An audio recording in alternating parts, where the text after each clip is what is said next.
thoughts, views, and opinions expressed on this show are not to be presented as facts or an indicting nature to any party, viewing, or mention. We hope you're entertained. Thanks for watching. Thanks for watching. Thanks for watching. That girl sound good. Okay. We live, baby. We live, baby. We live. Cree, what episode this is? The real. 33. Episode 33 of What's the Word? How we missed episode 30? It's all of us. It's not just Cree. We're not going to do Cree like that. No, yeah, it's not your fault, Cree. It's not your fault. It's Seal's fault. No, it's really Cree's fault. It's definitely Seal's fault. It's all the specifics. Anybody else? So First of all, we about to start a specific family. For real. The specific in the max. I feel like that's crazy. Like, so for people at home don't understand what's going on. Off mic, we was just talking about we did a family feud with our staff. Who all was gonna be Team Bree and Team Cody.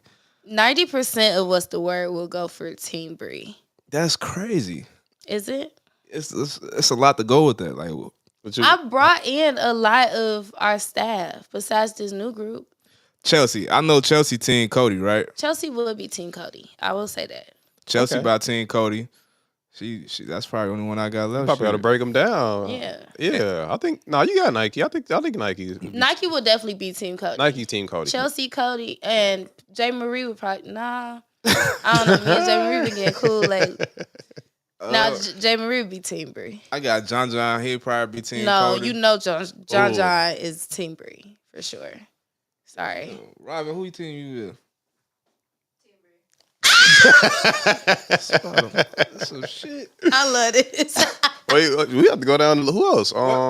What's Chris don't have a choice. I already know what team I'm on. Yeah. Does Team Bree have on a helmet? Yeah, they have a helmet and a bracelet. That's crazy. That's crazy. What Samuel L. Jackson say? I'm putting cases on all you mother. What Chelsea say? I can't read it. What it say? Yeah. Oh, yeah, Chelsea my dog. She ride with me. Chelsea Team Cody. on bro now. It's okay. It's all right, man. But hey, thanks for everybody tuning in. Everybody tuning in on Facebook, Twitch, and YouTube right now. Episode 33. And we got an amazing show for you guys today. Before we get into the show, Bree, how was your weekend, man? Man, I went on vacation again.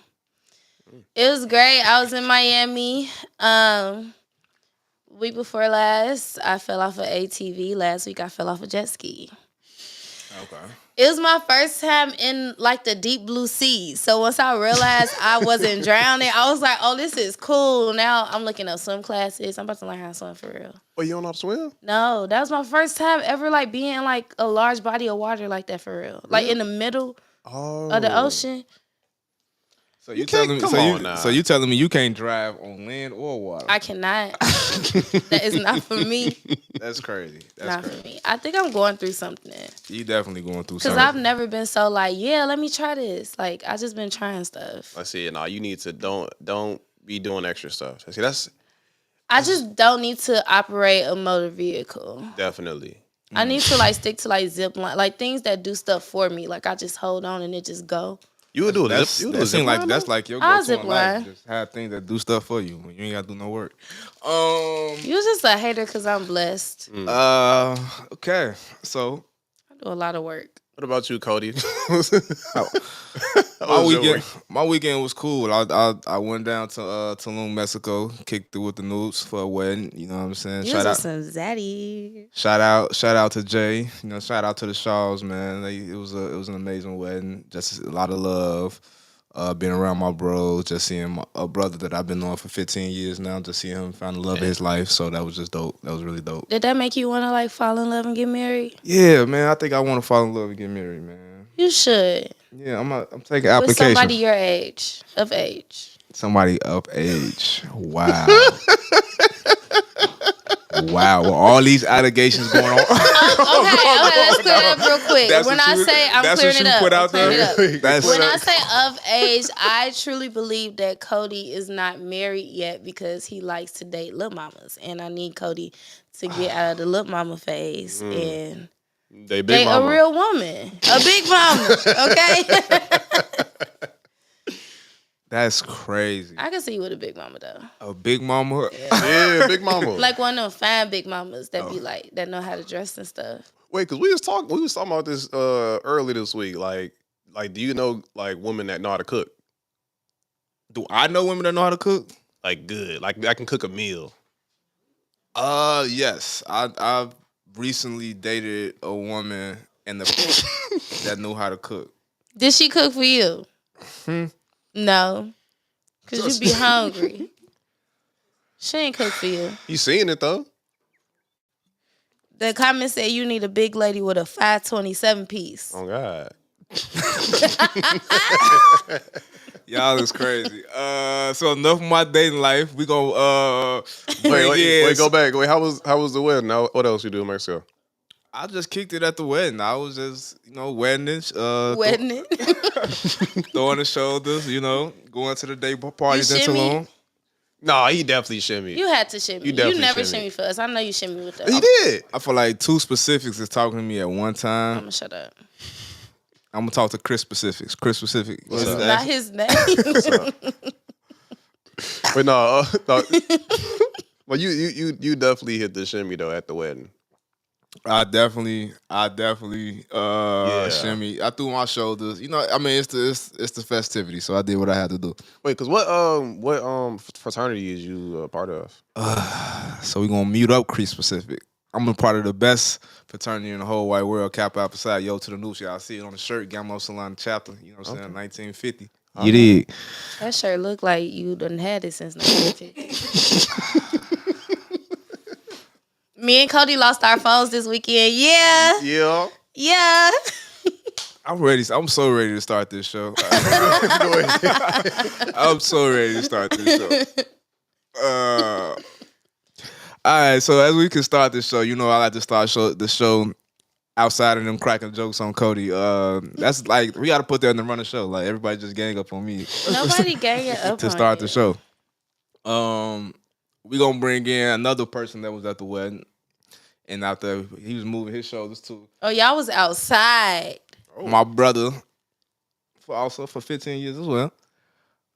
Chris, what it do from the Hitman Podcast? What's going on, brother? The word, how y'all feeling, man? What up, Chris? We feeling good. We got you in here. This ain't 2 weeks in a row, but we got you here, you know what I'm saying, twice in the last 3 weeks? Yeah, but I'm happy to be here. I appreciate y'all having me. But I did mute up for a while so I could get my turn in while we talking about cracking on Cody, if that's going to be the segment. You ain't telling the whole story, big dog. First of all, your shoulders need some WD-40. Y'all need to flush and feel the whole nine. Because y'all was out there looking like the Tin Man in the Wizard of Oz. Okay. Bree, don't okay me too much now. I got some smoke for you, too. We need to put a stop sign on the T-shirt. Look. You looking like you episode of Martin. Next week you might be in here with the neck roll, wheelchair, all that. We just gotta sit still for 2 seconds, big dog. Just take a breath, relax, get some of them swimming classes in. You'll be all right. I don't know how to sit down. I'll be struggling. I appreciate y'all, man. I love y'all. Okay, I need some insurance if I not come back. Hey, Cody had me out in Mexico like I was his personal photographer. Got me turning the phone upside down. We damn near had to get a drone out there for the footage, but it was a wonderful thing. Shout out to the Shaws, my brother Jay, like he said, a real dope brother all the way down. So congratulations to them. It was a beautiful wedding, beautiful scenery. It was nice to finally get a vacation because y'all been working, I've been working, so it was smooth, man. Glad we was all able to get some sun and some free time in. It was great, bro. It was great. I always seen that black suit you had on, bro. I know you was hot. I mean, you got to walk light so you don't piss the ground off. But the other part of it was I kind of felt lame. Well, not lame, but weird. Because while we was at the reception dinner and they was doing the best man speech and all that, me and Cody was watching the Denver, Minnesota game on my phone. Like, damn, is this cool? That's crazy. It's like watching football in church, you know what I'm saying? If it's a game on, it don't matter where Cody at. He gonna stop and pull his phone out and watch it.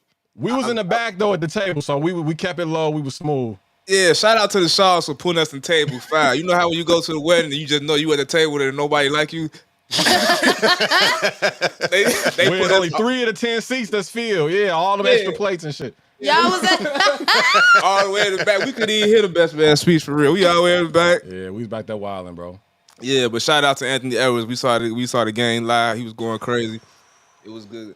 It was good. So we're going to get into sports with him, man. So, Chris, NBA playoffs, as a person, you be front row at pretty much all the playoff games.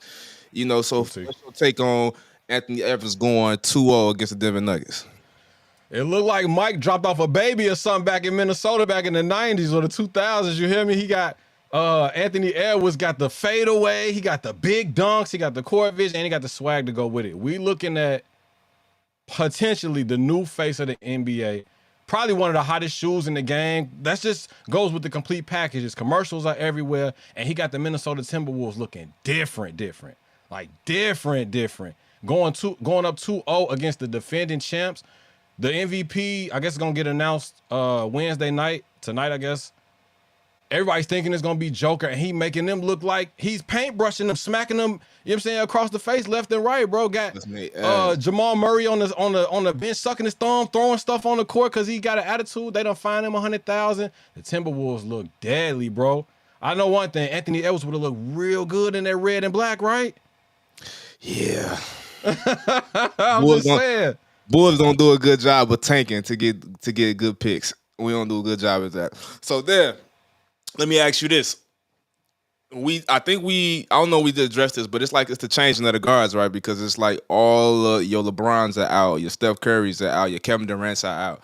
Like no Giannis, no Embiid. Word. Well, Giannis got injured, so I ain't gonna put him in there. But Embiid was injured as well. But all of them got put out, right? So it's a change of the guard. It's these young boys. The young boys are taking over the NBA right now.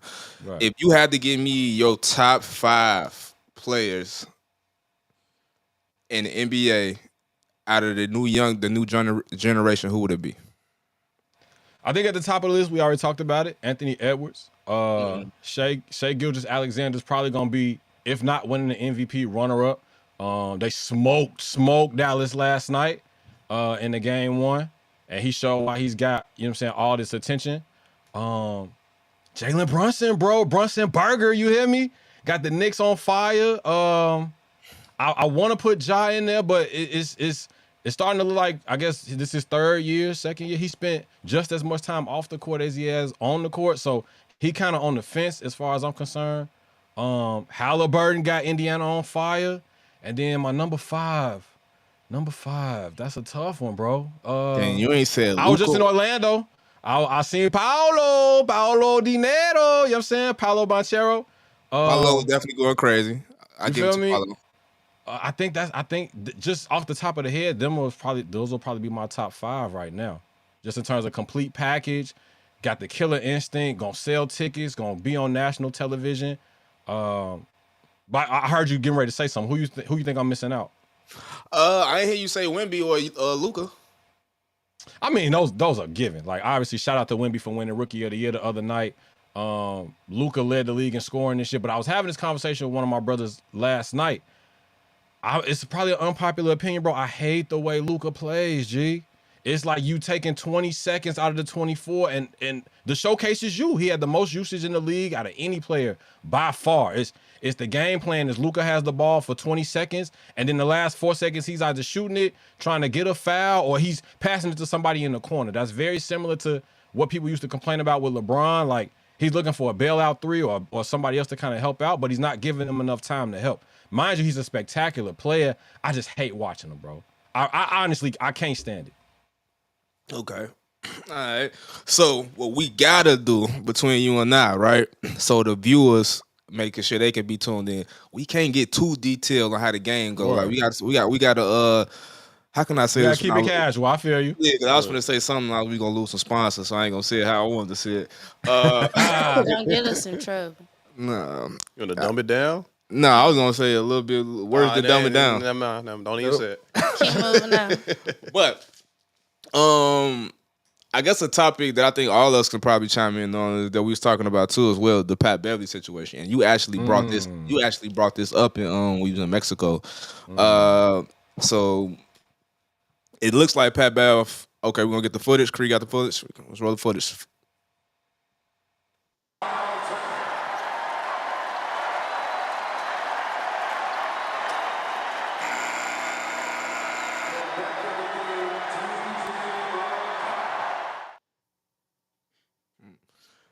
So Wait, what did I just see? Yeah, I didn't know what it was. I don't know. We ain't got running back. Shit. That's what you just saw. Some weirdo shit.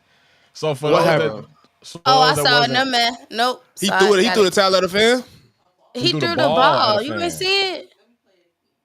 I heard that though. I heard that he threw the ball into the stands. I ain't see the video. Can you hear us while the video's up? They're on the verge of getting eliminated here. The Bucks are going out to the Pacers, and Pat Beverly is just going unhinged, going galactic. And from there, it only got worse. Y'all seen the interview where he kind of disrespected the reporter that was doing the post-game exit interview. He said, if you're not subscribed to my podcast, then you need to move your mic. Just kind of like out of control, like off the wagons. Is he cool? What's wrong? What's going on? Right. Nah, he don't look like he cool doing shit like that. Yeah, it's giving issues off the court. Like he got too much going on in his head. And Pat Beverly's kind of been around the block in terms of the NBA. He's been traded. I think he's been on 4 teams in less than 2 years. Minnesota, Philly. He was with us for like a cup of coffee, and then went up the road to Milwaukee. So that might have an effect, kind of being pushed around. Your kids, they're changing schools, and you having to move from different houses, essentially living out of suitcases or living in the Four Seasons. So that might have an effect on top of losing. If anything, say what you want about Pat Bev, he's a true competitor.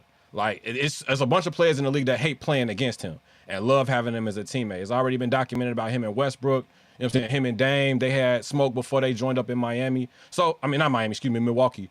But that could have a lot to do with it, Bree. You might be right. It might be a ton of shit going on outside of basketball that we don't know about. And then losing it never helps. You know what I'm saying?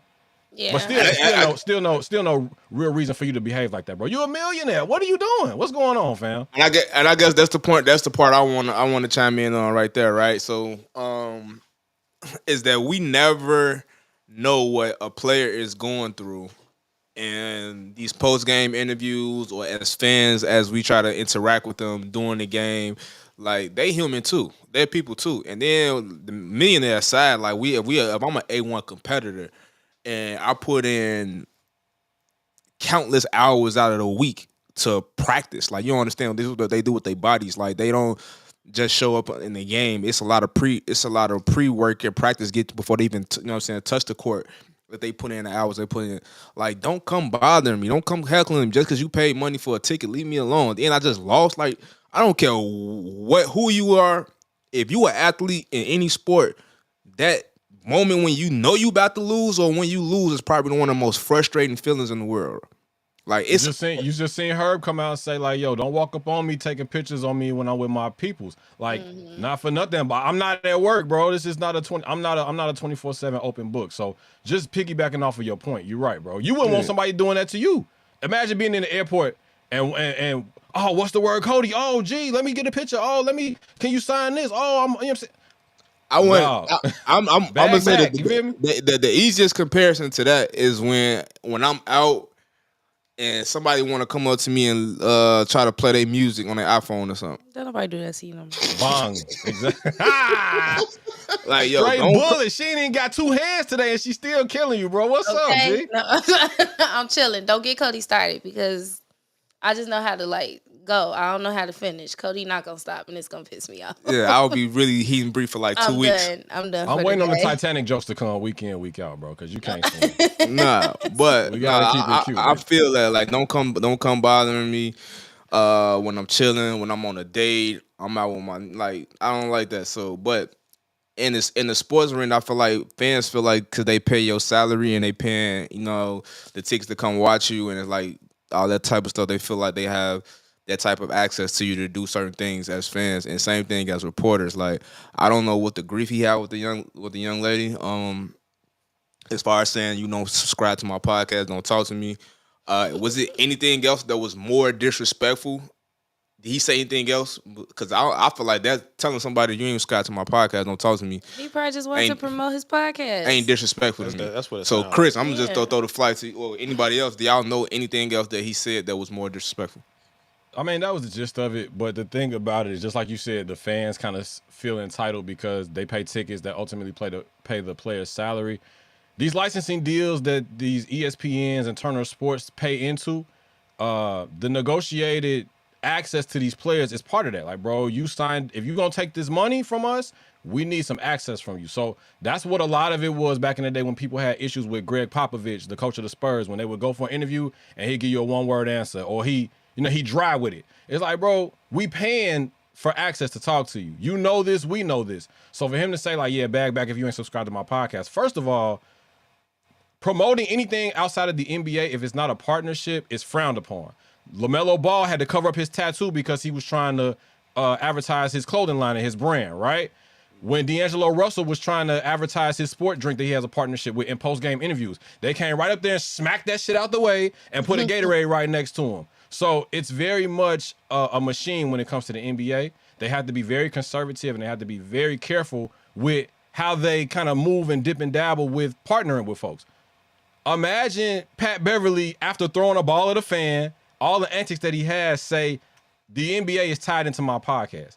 A lot of people will be like, nah, bro, we ain't got nothing to do with that. And all of this is captured on camera. I work with Melinda Williams. I'm going to be with her this weekend. The NBA draft lottery is in Chicago. The NBA combine and the G League camp is in Chicago as well. She's a highly decorated, highly respected member of the media. That's just like something you don't do. You know what I'm saying? That's like going up to Tone Show and throwing a ball at him or disrespecting him like he's an institution in Chicago, or walking up and smacking Charlamagne or talking crazy to Funk Flex up at High 97. Like, that's just something that you don't do, especially when you're in coordination when the NBA pays your salary, bro. Everybody works together. It's supposed to be a same team deal, but I get it. Like, that edge is hard to turn off when you're a competitor. You see Westbrook get into it with fans all the time. Like, we love his play, but we hate the interactions. And sometimes it's antagonized, sometimes it's not. But you as a professional got to know the difference between when somebody's trying to get in your pocket and when somebody's just trying to get on the scene. You know what I'm saying? Like, people gonna do anything for attention. People do anything for clout. And if they give you the bait and you take it, whose fault is it? Yours or mine? Yeah, that's what it was given. He just wanted to get a little quick promo in for his podcast, because I know even with us like interviewers and media personalities, it irritates the hell out of me when I have to pull teeth just to get somebody to talk to me. 1,000,000%. Like, you don't gotta be here. You can go home. You don't have to come talk to me. But if you're gonna come and sit down and talk, and you see there's a mic in front of you, I need you to talk. And for what it's worth, ESPN. And for what it's worth, yes, real quick, that's a part of your job. I was gonna say, and for what it's worth, real quick though, ESPN said at this point, they're not really dealing with Pat Bev. He's been on the airwaves. He's been an analyst. He's come on as, guest appearance, because a lot of these players are following suit. When they retire, they want to take it to the media. They want to be on TV, or even like All the Smoke. They kind of went independent. But he's been on First Take. He's been on NBA Today. And now they're saying, like, bro, because of your antics and because of how you acted, we not fooling with you, shorty. Like, it's closed kitchen over here. So it's an unfortunate situation. On top of you losing, you kind of going home for the summer. That's the long-lasting impression. That's the last thing we remember about you. So if you competing for a job next year, it's not even just what you can do on the court. It's like, can we tolerate you and your bullshit for 82 games? Because that's what we pay for as well. And if we can't tolerate it, bro, if y'all know Pat Bev's pedigree, he was overseas for I don't know how long before he got a chance at the league. He fuck around and just did something that had nothing to do with basketball that's going to put him out the league. You didn't just my follow up to you was gonna be, do you think he can bounce back? But you didn't kind of just answer that. His bounce back it can be a tough situation, him coming back and playing for a team. Do you think Pat Bev even wanted, like, knowing what you know about Pat Bev, knowing what Pat Bev from? You think he even has that in him? He like, shit, fuck it, like, all right, cool, we gone. He marched to the beat of his own drum, bro. I wouldn't say that, because Pat Bev is a hooper. And he's a natural born hooper, and that is in his DNA. So I can't see him when he still has stuff left in the tank to be like, yo, no, I'm not gonna hoop no more. So no, I wouldn't say that. I can't say where certain teams. I do see where certain teams would feel like, no, I don't want that type of player around. But in the same breath, everywhere Pat Bev has went, you can see the direct positive impact on his team. He's a culture changer for sure. He's a dog. He's a dog, and he's a leader, and he holds people accountable. So by the fact he holds people accountable, like, that brings the best out of the player. So I do think it might be a chance for him to get a job somewhere. I could think a number of teams that could have used him and that could probably still use him. I just would I think it just hit home because it's Pat Bev and he's from the crib, and that's not his character, right? Like he's a good guy. I can see him as an assistant coach or a head coach, even at some point in the NBA. I can also see him getting thrown out of a game because he's getting into it with a player or getting into it with a fan as an assistant coach or a head coach. He just got to have an on-off switch. You got to have some conscience about yourself. And fans got to leave people. Fans got to leave people alone. Like that too. But we gonna move along. Angel Reese. We gonna talk about Angel Barbie. Happy belated birthday, shorty. Okay. Taurus season. We up. It's the happy belated birthday, shorty. So Angel Reese just attended the Met Gala. Smoke show. Do WNBA players usually attend the Met Gala? She's probably the first one that I've ever seen. I want to say Skylar went a few times. I want to say Candace Parker, but not too many. You on the right path with it, Bree. Not too many. Angel Reese is a superstar. Like she is, and I love that with a bullet. And this is all. And mind you, this is her birthday. She flew up to New York for the Met Gala to be a part of it. For those that don't know, an invitation to the Met Gala is $75,000 a person, not a table, not a group. $75K. And you have to get invited. You heard big dog status. And then she flew right back the day after, like nothing happened. Anybody else that was playing in the NBA or the playoffs will say, bro, Dennis Rodman, you flew to Las Vegas for one night to kick it while you in the middle of the playoffs. Angel Reese, you flew to New York when you got a game tomorrow, came back and gave the New York Liberty a 50 burger. The Sky won last night. They had Caleb Williams in the building, had the Bears in the building, and she came out there and did what she's supposed to do like nothing happened. Superstar, on top of getting the Beats endorsement too. Like, we are witnessing the birth of real superstars at this age. Like you said at the top of the show, Cody, like the old guard, Candace Parker retired. Much love. We appreciate you. I think Angel Reese is a fruit off that tree, and she ready to take it to the next level, bro. I love that for her. And she shut everybody up because everybody had something to say about her being at the Met and not being at practice or something like that. Yeah, that's what I was just researching that tweet. So Angel Reese just tweeted. She actually tweeted, so now y'all can delete them drafts and them tweets saying that I shouldn't have gone to the Met Gala. I can do both. I can do all things through Christ who strengthens me. Yes, you can, because if y'all just went out there and just 50-piece a team right after you just left the Met Gala, that just shows what we got. She also said something in the interview. Shout out Annie Constable with the Sun-Times. She said something very poignant. Maximize your 24 hours. There are no excuses. Yes, as a 22-year-old, fresh out of college, brand new on the scene, I can fly to New York, do my thing, be fashion forward, and then come back and bust y'all ass, and then get right back to business like nothing happened. That used to be me. Used to, before you fell off the boat, huh? Okay, I gotta slow down now. I need footages of this, Bree. Cause I haven't even been in Chicago for 24 hours yet. I'm on my Angel Reese. Yeah. Okay, fresh off the flight from Miami. 2 weeks of vacation. That's all I'm gonna say. But hey, Chris, man, look, Noob, it was great having you on here today. I'm telling my producers in my ear, telling them we got to get to the next segment. You know what I'm saying? But it was great having you on here today, brother. 1,000,000% love y'all. Make sure y'all follow Hitman Podcast and follow, Label Me Down on all social media? Labeled and known, the Hitman Podcast. Everything, everywhere. We everywhere that podcast live, man. Appreciate y'all again for having me. All right, brother. Appreciate you, Noob. Hit the line. 100. Nah, so as we bring J. Marie up, I really don't want to be here for this part because I'm so tired of this beef. I'm so sick and tired. We should just leave this part to Chris and J. Marie. Why? Y'all gonna come in if something goes left, but we trust y'all, man, because we saw it. We read it all weekend. I'm trying to be on vacation. I'm studying getting notifications in my phone before I lost it. Chris and J. Marie knows every detail about everything that happened about this beef. I am proud of y'all. Oh, thank you. For keeping up with the culture. You feel me? And I'm sick and tired of y'all and this beef. Because this the biggest beef that's gonna happen in like probably ever.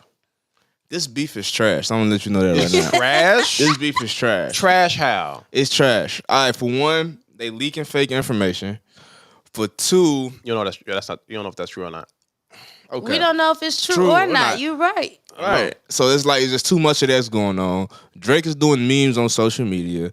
Like everybody is ganging up on one dude. It got trashed, right? So I personally, before I know Jake, because she itching, like she probably sitting itching her head. Yeah, I am being like, shut up.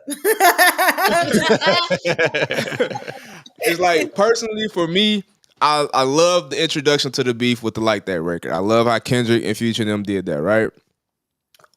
It started getting corny for me when Ross got into it. When they released We Still Don't Trust You, and then they got whole diss tracks from the weekend. When ASAP Rocky started doing shit, I don't think that was lame. That's not corny though. Yeah, I don't think that was lame either. ASAP Rocky shit was lame. It's not lame because we know that Drake has come for all of these people.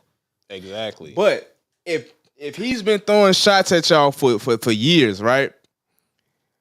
Don't wait until Kendrick comes out and just say, I'm gonna just say some shit, and it's like, oh shit, our folks said something, I'm finna come out here now and say something. I think all of That's what it said. It's like, I just think this all was just playing from the beginning, like, which is lame. No, that's not. It's like the Avengers Endgame. We all gotta come together now. He's not Thanos though. Wait, check it out though. Wait. So this is the thing though. Like the Like That record wasn't like the whole. They didn't make the first album with the intention of we just finna diss Drake on this album.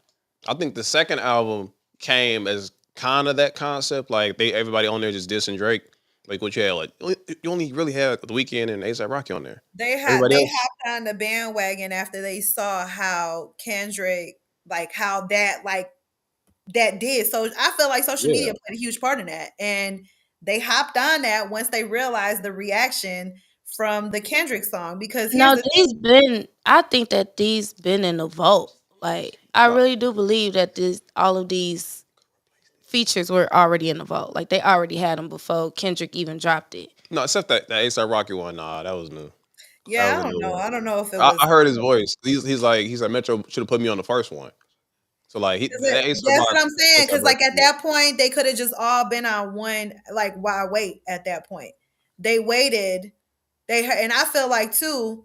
You think about it. Correct me if I'm wrong, but Drake didn't drop his disses until that album came out. The second part of it, right? Because I'm just like thinking like maybe they waited until Drake, but the beef was very entertaining this weekend. I think I was. Please tell me about it. I was glued to my phone this weekend. Me and Chris was in a group chat annoying everybody because we was going back. It was Battle of the Leos for real. Like, you feel me? Get two Leos in a room and battle each other. Man, okay, so before as y'all do this, because the people at home that's not privileged to the group chat, can y'all just lay out y'all points that made it so? First, before we get to that, we gotta break down the tracks that came out before all of this. Like, just the tracks over the weekend. Don't go too far. We on the time. We on the time clock. So we had the first song that came out was Kendrick surprise dropping Euphoria. Just 6 minutes.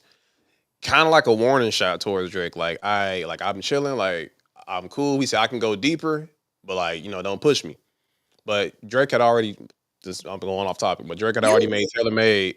Drake had already made two good songs. You really think I feel like it wasn't a warning shot. I think the first song was more of a warning, and it's like he pretty much it was a warning shot, Euphoria, only because he's like, I'm gonna air you out.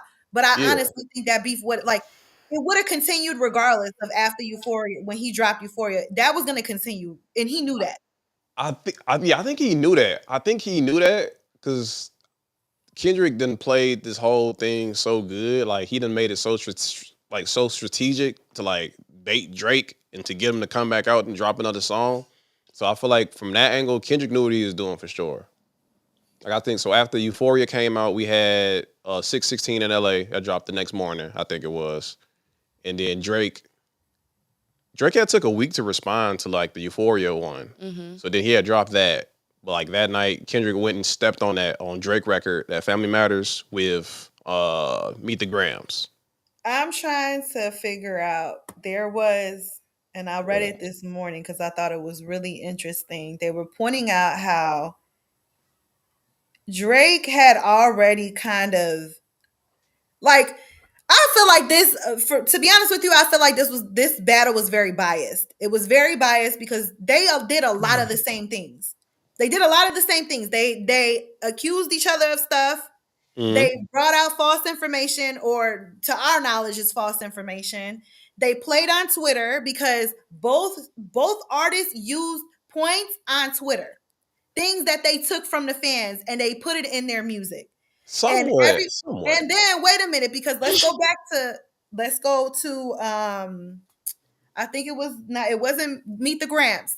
That whole entire thing, if you go back and you look at Family Matters and look at the video, Drake baited him.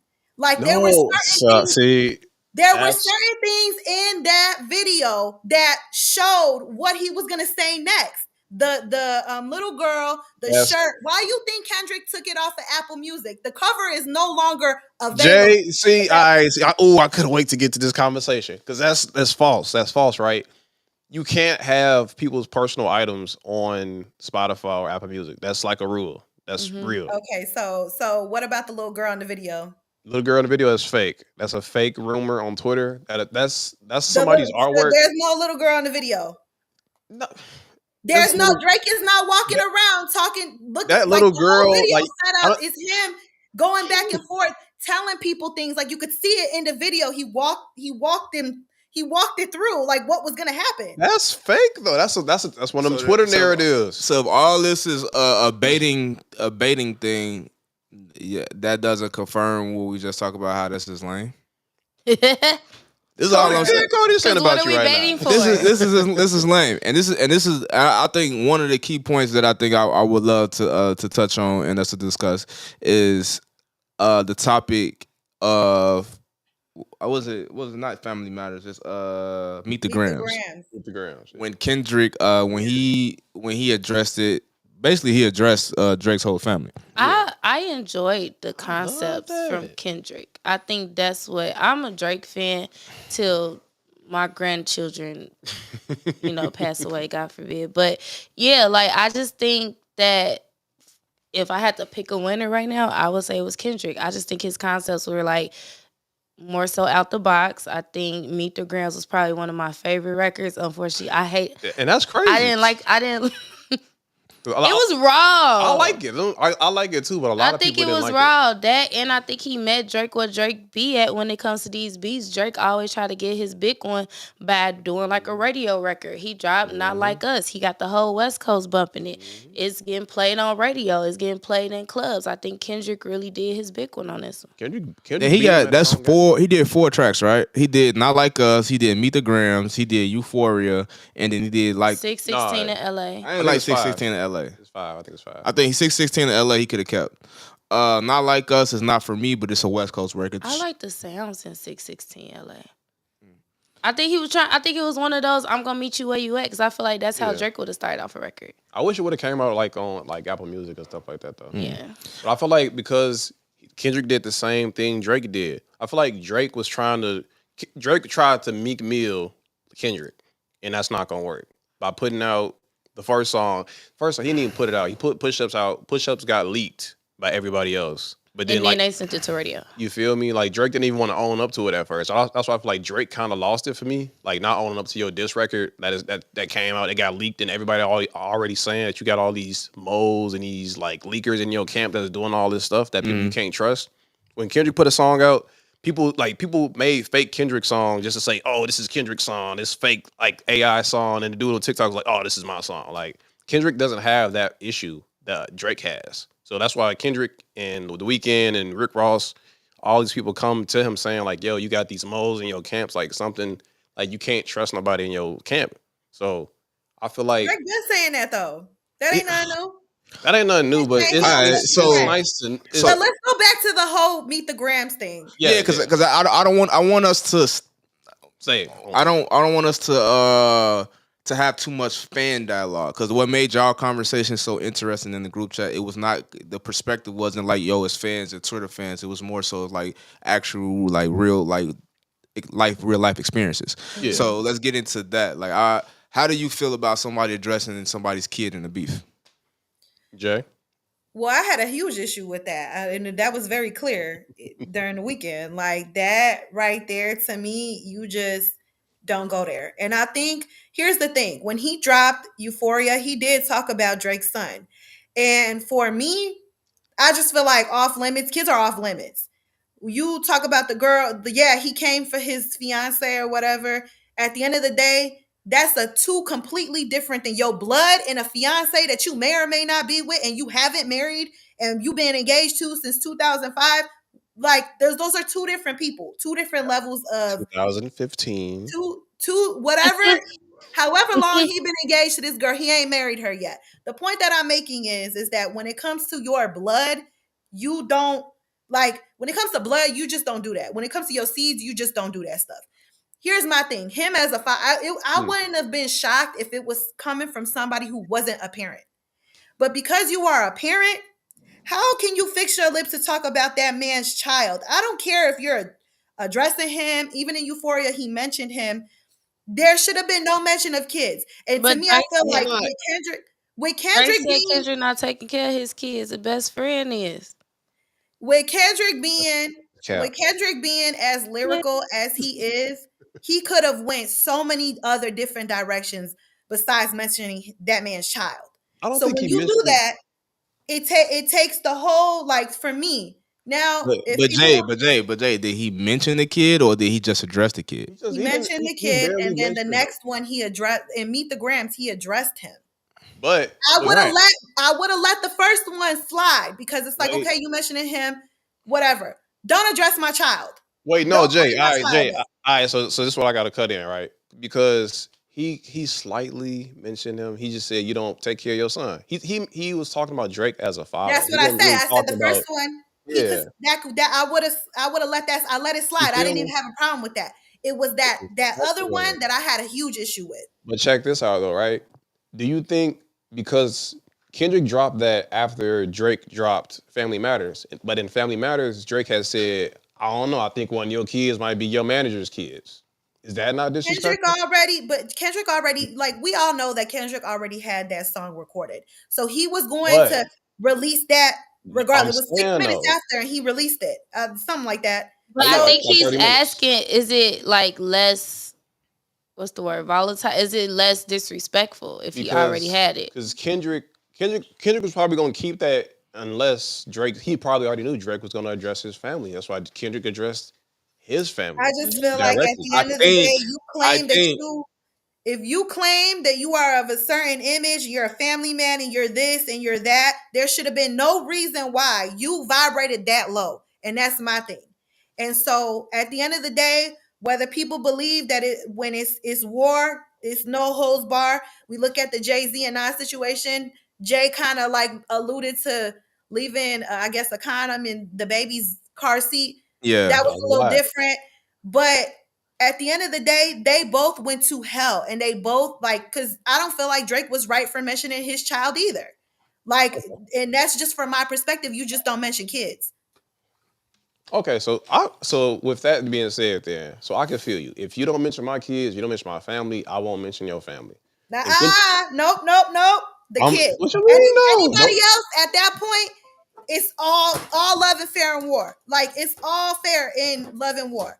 You Oh, mentioned my child. Oh, we not rapping no more. you mentioned We're my not family rapping in no more. general. We not rapping no more. No, I'm gonna just be It's disrespectful on the different. track. That's different. I mean, but you had a lot of OGs that were saying that they felt like um they did too much personal and it wasn't they wanted more bars and it was too personal for them. We see a lot of Y'all that. don't think Questlove Kendrick addressed gave it. bars? I feel like they all gave bars. I I feel like they No, all gave no, no. bars. They're just saying in a sense of like it was too personal. They dragged too much of their personal business into this beef. I would agree with them saying that if we didn't like have other beefs to go off of. Like if we think about like Tupac and Biggie, right? Like Tupac started the song off with "I fucked your bitch." Like Right. So And to that's hell. personal too, you know? Like He didn't uh say y'all fucked your bitch. or like yeah. Jay-Z or Nas, like them like Nas was kind of childish with some of his insults, like you like got the dick sucking lips, like things like that. Is that not too personal too? Nah, that's sticking to one person though. You're sticking to that one person versus they went to hell and stuck and started bringing other people into it. Y'all are both, to me, I feel like if y'all are both rappers and really, really good at what you do, you don't need to bring anyone else in it because you could stick to, yo, I'm going to throw jabs at you directly and it's just going to be me and you. But they both went the route of throwing shots at everybody's family. While I do feel like Kendrick's approach was very strategic, it was very smart. I'll give him that. I just don't morally, I don't agree with it. And if you claim to be this moral person who is healing yourself and you're doing all this work and you're a family man, there's a certain level of respect. There's certain things that I'm going to expect of you because you're claiming to be this person. But that's the thing, though. Can we just accept that Kendrick really not that person? That's what I'm saying. Kendrick doesn't claim himself to be that. And a lot of it is because we're not as listeners. We're not so deep into his life. Yeah. Like for all we know, he could be as bad as Drake. Then he need to stop addressing making himself look that way. Like if you are who you are, it's a rap beef. If his last album was him just. His last album was him basically saying, like, I'm not this messiah that y'all think I'm in. Like, even the song Savior, like, I'm not y'all savior. He said, I'm not y'all savior. Like, LeBron not y'all savior. Like, all these people y'all look up to, stop looking up to these people because we not the people that you want to be. Let me ask y'all something, though. I want to address something because what I feel like went too far as well is this whole pedophilia thing. That is a serious accusation that you can put on somebody. Okay, Jay. I'm not saying that he don't have proof. I'm not saying there aren't some questionable things on the internet when it comes. Very questionable. Hold up, though. Let me finish because here's the thing. Here's the thing. Within this, there are women that have come forward and said, no, there's nothing inappropriate that have went on between me and him. Now, if this was flipped, this is why I say the internet is biased. Because if this was flipped and it was Kendrick, that would have been like, oh, Drake, he a liar. He this, he that. Why is that same energy not reciprocated? It doesn't matter if women are coming forward and saying nothing inappropriate has ever happened. If there are people coming to his like defense, and these are women, y'all can't get. And then here's the thing: is people are getting the word pedophilia, pedophile, and even Kendrick got it wrong. Pedophile and grooming are two different things. Not saying that they're not both wrong, but one of them is lesser of the evils than the other. You feel? I feel you on that, but we know, in regardless, if I see you with anybody younger than you, like I'm gonna just call it, even though it might not be. We should say that about Jay-Z then. Correct. We should say that about Jay-Z. I don't like that. I don't like that because we can't. Let's have this conversation because you literally started the show out today saying I like Lil Mamas. But I explained what a Lil Mama was. No, that's literally how you started the show. Like you're literally trying to rap beef my character. But I took the time out to explain what a Lil Mama was in that tense. You said it on wax so that people can understand what I meant. I don't need. You said it on wax. But did I? Because I didn't have to clean it up. No, you said it on wax. Now somebody could take that sound bite and say I like little girls. I hope somebody do take it so we can come back and say, oh no, this is what she said, and it'll be very good for viewership if you want to be honest. I know you don't like little girls. Don't take that clip. That's crazy. That's crazy. She gonna say I like little mamas to everybody. He do like little mamas. I like women. But no, I like grown women. He like little women. I like grown women that can buy cigarettes and buy liquor. So here's the thing, though. What is considered? So then we go back to this whole pedophile thing because at the end of the day, a pedophile is somebody who messes with underage girls, whoever, children, underage people. Drake is not even being accused of that on the internet. He's being accused of grooming them, which is two completely different things. So when you look at that, what is the age range? Is it the age of consent? Because if that's the case, then we look at the thing that happened in Toronto. Not Toronto. I think it was like, I don't remember where it was, but he brought the girl on stage. She was 17. People were making a big deal about it. She came out and talked about that. Yeah, she said. She talked about it. Right, but people were arguing, going to that point that Kendrick made. But here's the thing: the age of consent in that state is 17. The age of consent in Canada is 16. I can't make that. Like, that's weird. I get you. Like that is weird. But what I'm saying is that at the end of the day, you can't call that man a pedophile That's a serious word to use. Groomer? I'll give y'all that. Pedophile? Groomer just sound nicer, but that's like pedophile-ish. Like if you talking to little girls, like trying to convince them to be like you basically so growing them to be like your girlfriend. So correct me if I'm wrong, right? Correct me if I'm wrong, right? So, and I'm just throwing this out here. You about to say it all wrong. Don't even bring R. Kelly in this. Listen to what I'm saying. He on the same list. R. Kelly was convicted for grooming, right? No, he peed on that little girl. No. The case with him with the little girl, he beat that case, right? Don't matter. We know that to be true, though. No, we don't. No, he's innocent. By the court of law, he's innocent. He's an innocent man. But in real life, we saw what happened. Real life. That's how you assassinate somebody's character, like you tried to do me earlier. So pause. We're not doing that. Okay, it's home video though. You don't know. That's VHS. That's VHS. We're not gonna do that. It wasn't 4K. It was 720p. Listen. Paul, I put that in there. 720p. You a bug. That's crazy. Listen. All right. R. Kelly was this recent go around. He was convicted for grooming, right? Mm. You can't be convicted for grooming. It was like having like women that was. If you have sexual relationships with anyone, child sexual exploitation, underage women. Yes, underage women. I said I'm gonna throw that out there because from the documentary I saw surviving R. Kelly. All it says that all them girls was grown. He just had them in a hotel room. And no. Shit. Sex trafficking is the same as almost like grooming. Okay, so it was sex trafficking. He was just having like women that they couldn't go home. Like, all right, you gonna go to this person, and you gonna bring me money. This shit sound worse. All right, so we're not gonna mention R. Kelly. Yeah, so we're taking that. R. Kelly, that's the worst example you can bring up. Take that soundbite out. Jay-Z. No Jay-Z slander will be tolerated on this here couch. I tell you that right now. Hove was messing with Aaliyah. Hove was messing with allegedly Foxy Brown. Allegedly. We don't know if that's true or not. And Hove had Beyonce.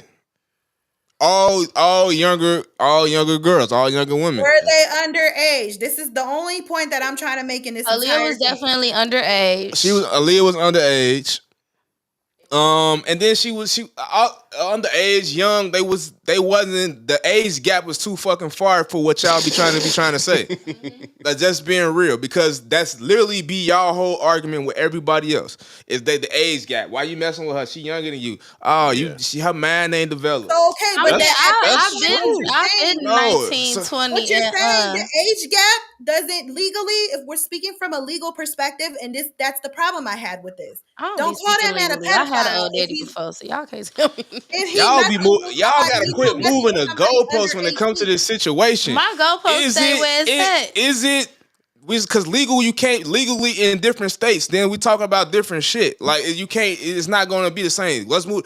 Does it look foul? Is it fucked up for somebody to have a huge age gap? Yeah, dating somebody younger than them. I don't give a fuck about legal and none of that shit. Because it's legally. No, but that plays up. You labeling somebody as a pedophile? That you can't. I'm not talking about the labeling. I don't think he's talking about the I'm not talking about labeling somebody as a pedophile. I'm talking about the whole concept of it, because legally, fucking Kylie Jenner was just turned 17 and Tiger was fucking 28 years old.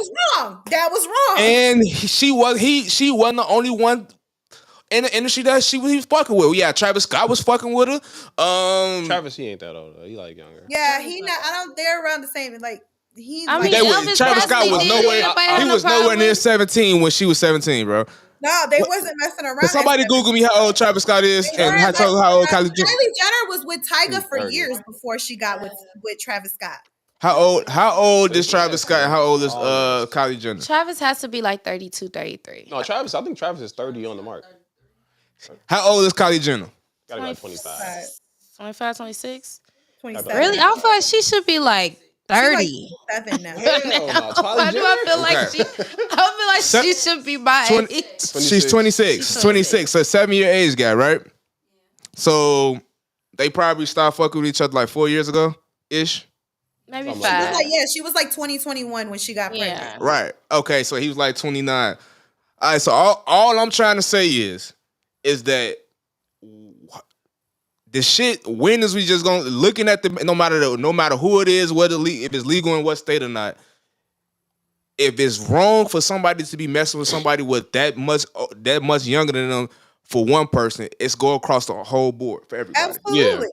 Absolutely. But also that also makes it a little iffy because I'm just playing devil's advocate. I'm not an advocate of the old daddies anymore. It also makes it a little weird because it's like when you get older and you're like 40 and you marry somebody that could be like 50, but mentally y'all could be on the same alignment. Is that creepy too? Just because I'm not as young as I used to be. I think once you hit 30, that type of like, there's no real. I personally, I feel like I don't think that depends on if you're going up or if you're going down, right? So if it's very subjective. If I'm 30 years old, right, and I go mess with somebody that's 20, that's weird. That's weird. I just feel like that's like, weird. what do y'all have in common too?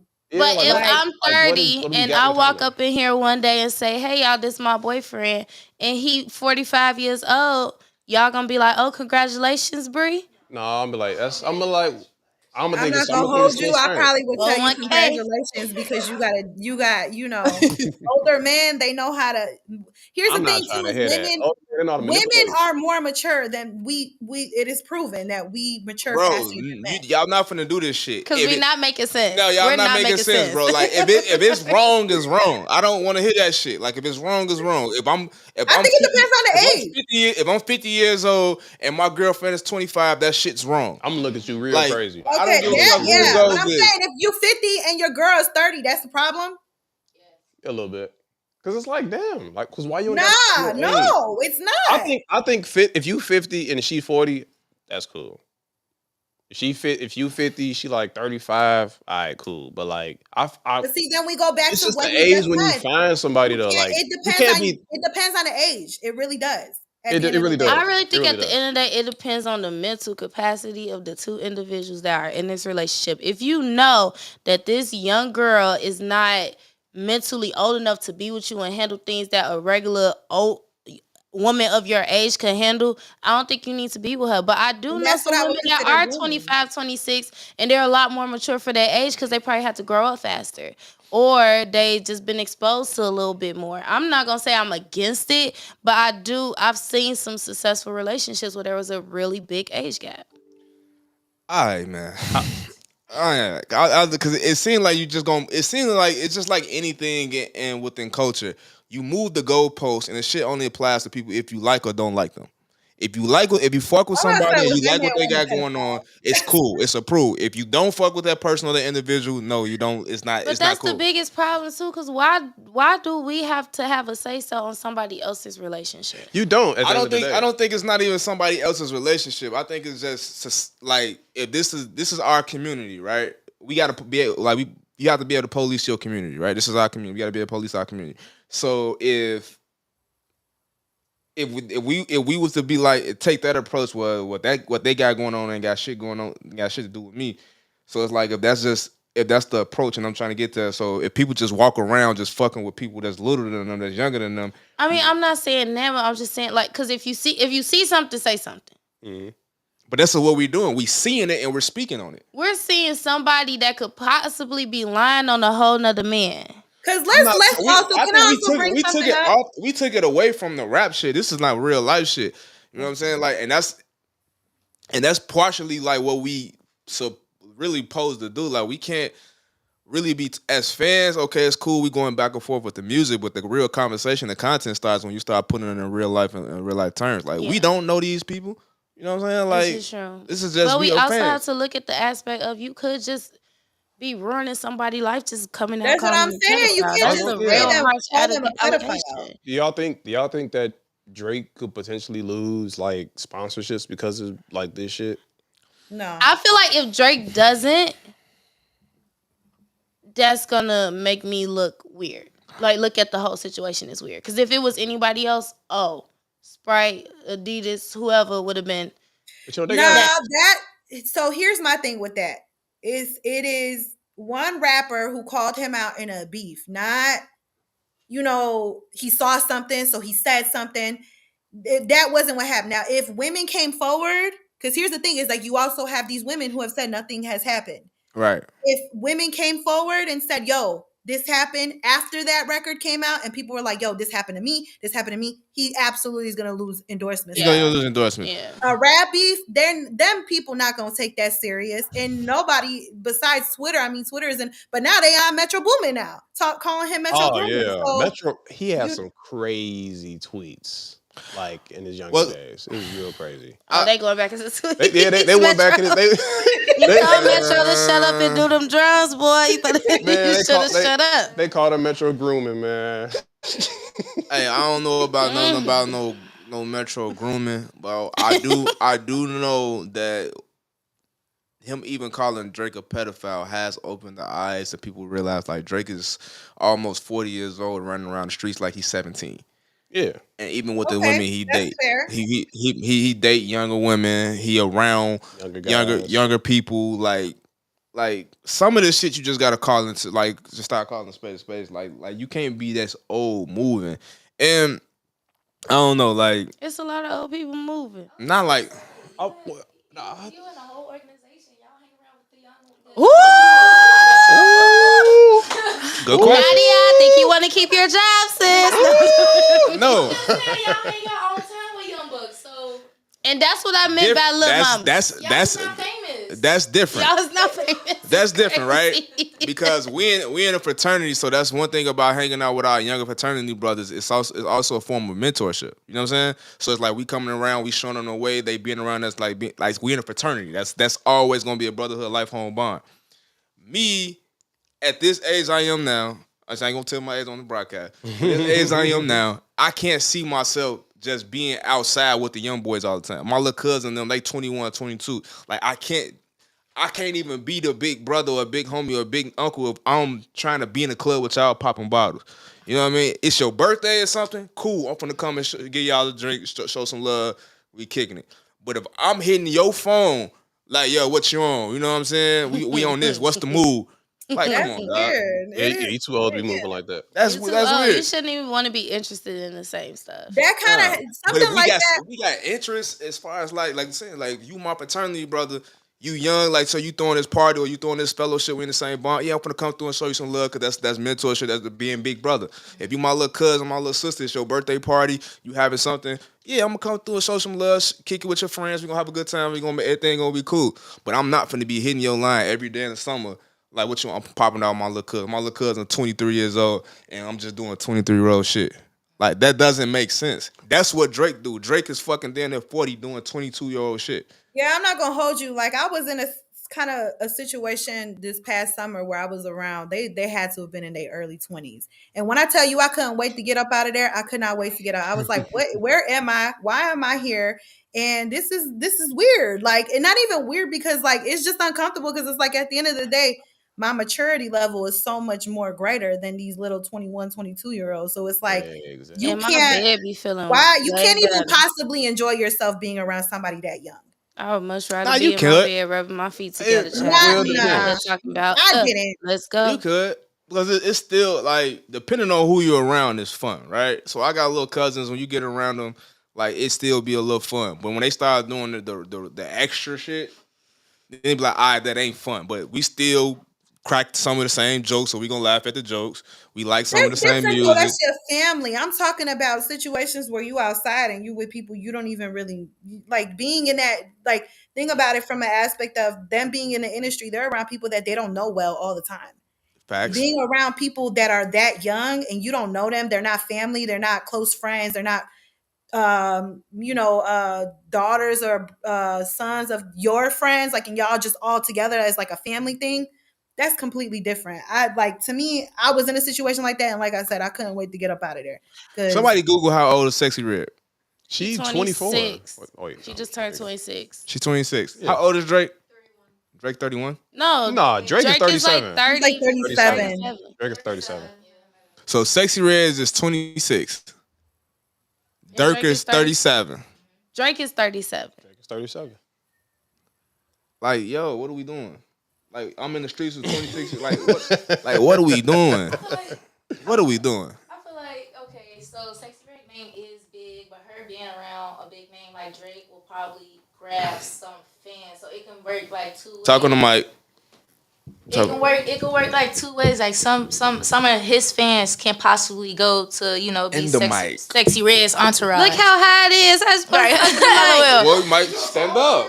So I feel like it could probably work both ways. Like she can be gaining a lot of fans from Drake's entourage to go to her, and it could be vice versa. Like we hanging out almost every weekend at the clubs, but everybody that talks to Drake can possibly be networking with Sexy Red or vice versa. But everybody Drake that's trying to come up in the game can be networking with Drake. How old is Lil Yachty?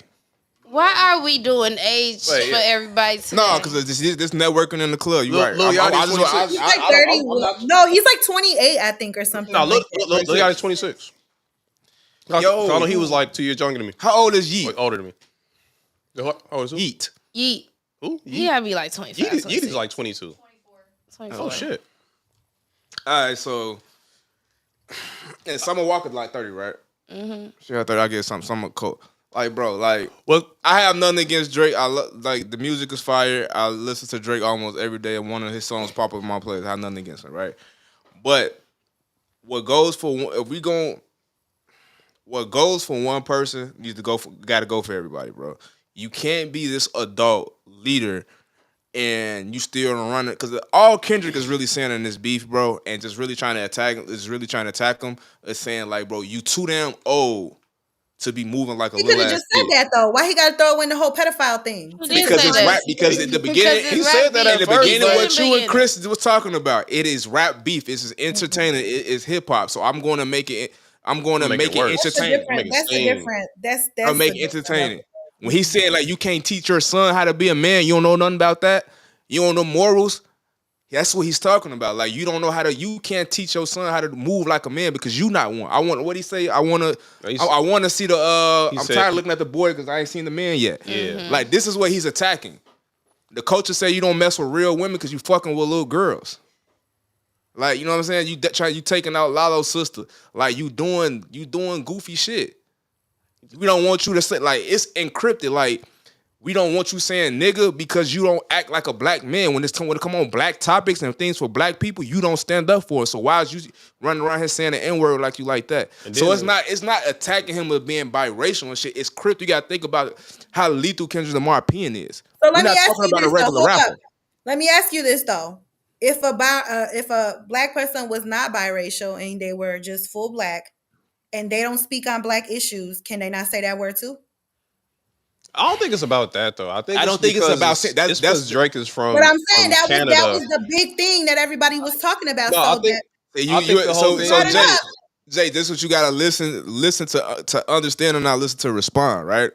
So if you listen to understand, when we just talked about the cryptness of Kendrick's pen, is not to say about just him saying the N-word. It's about saying that you're not even. No, I got that. From this culture.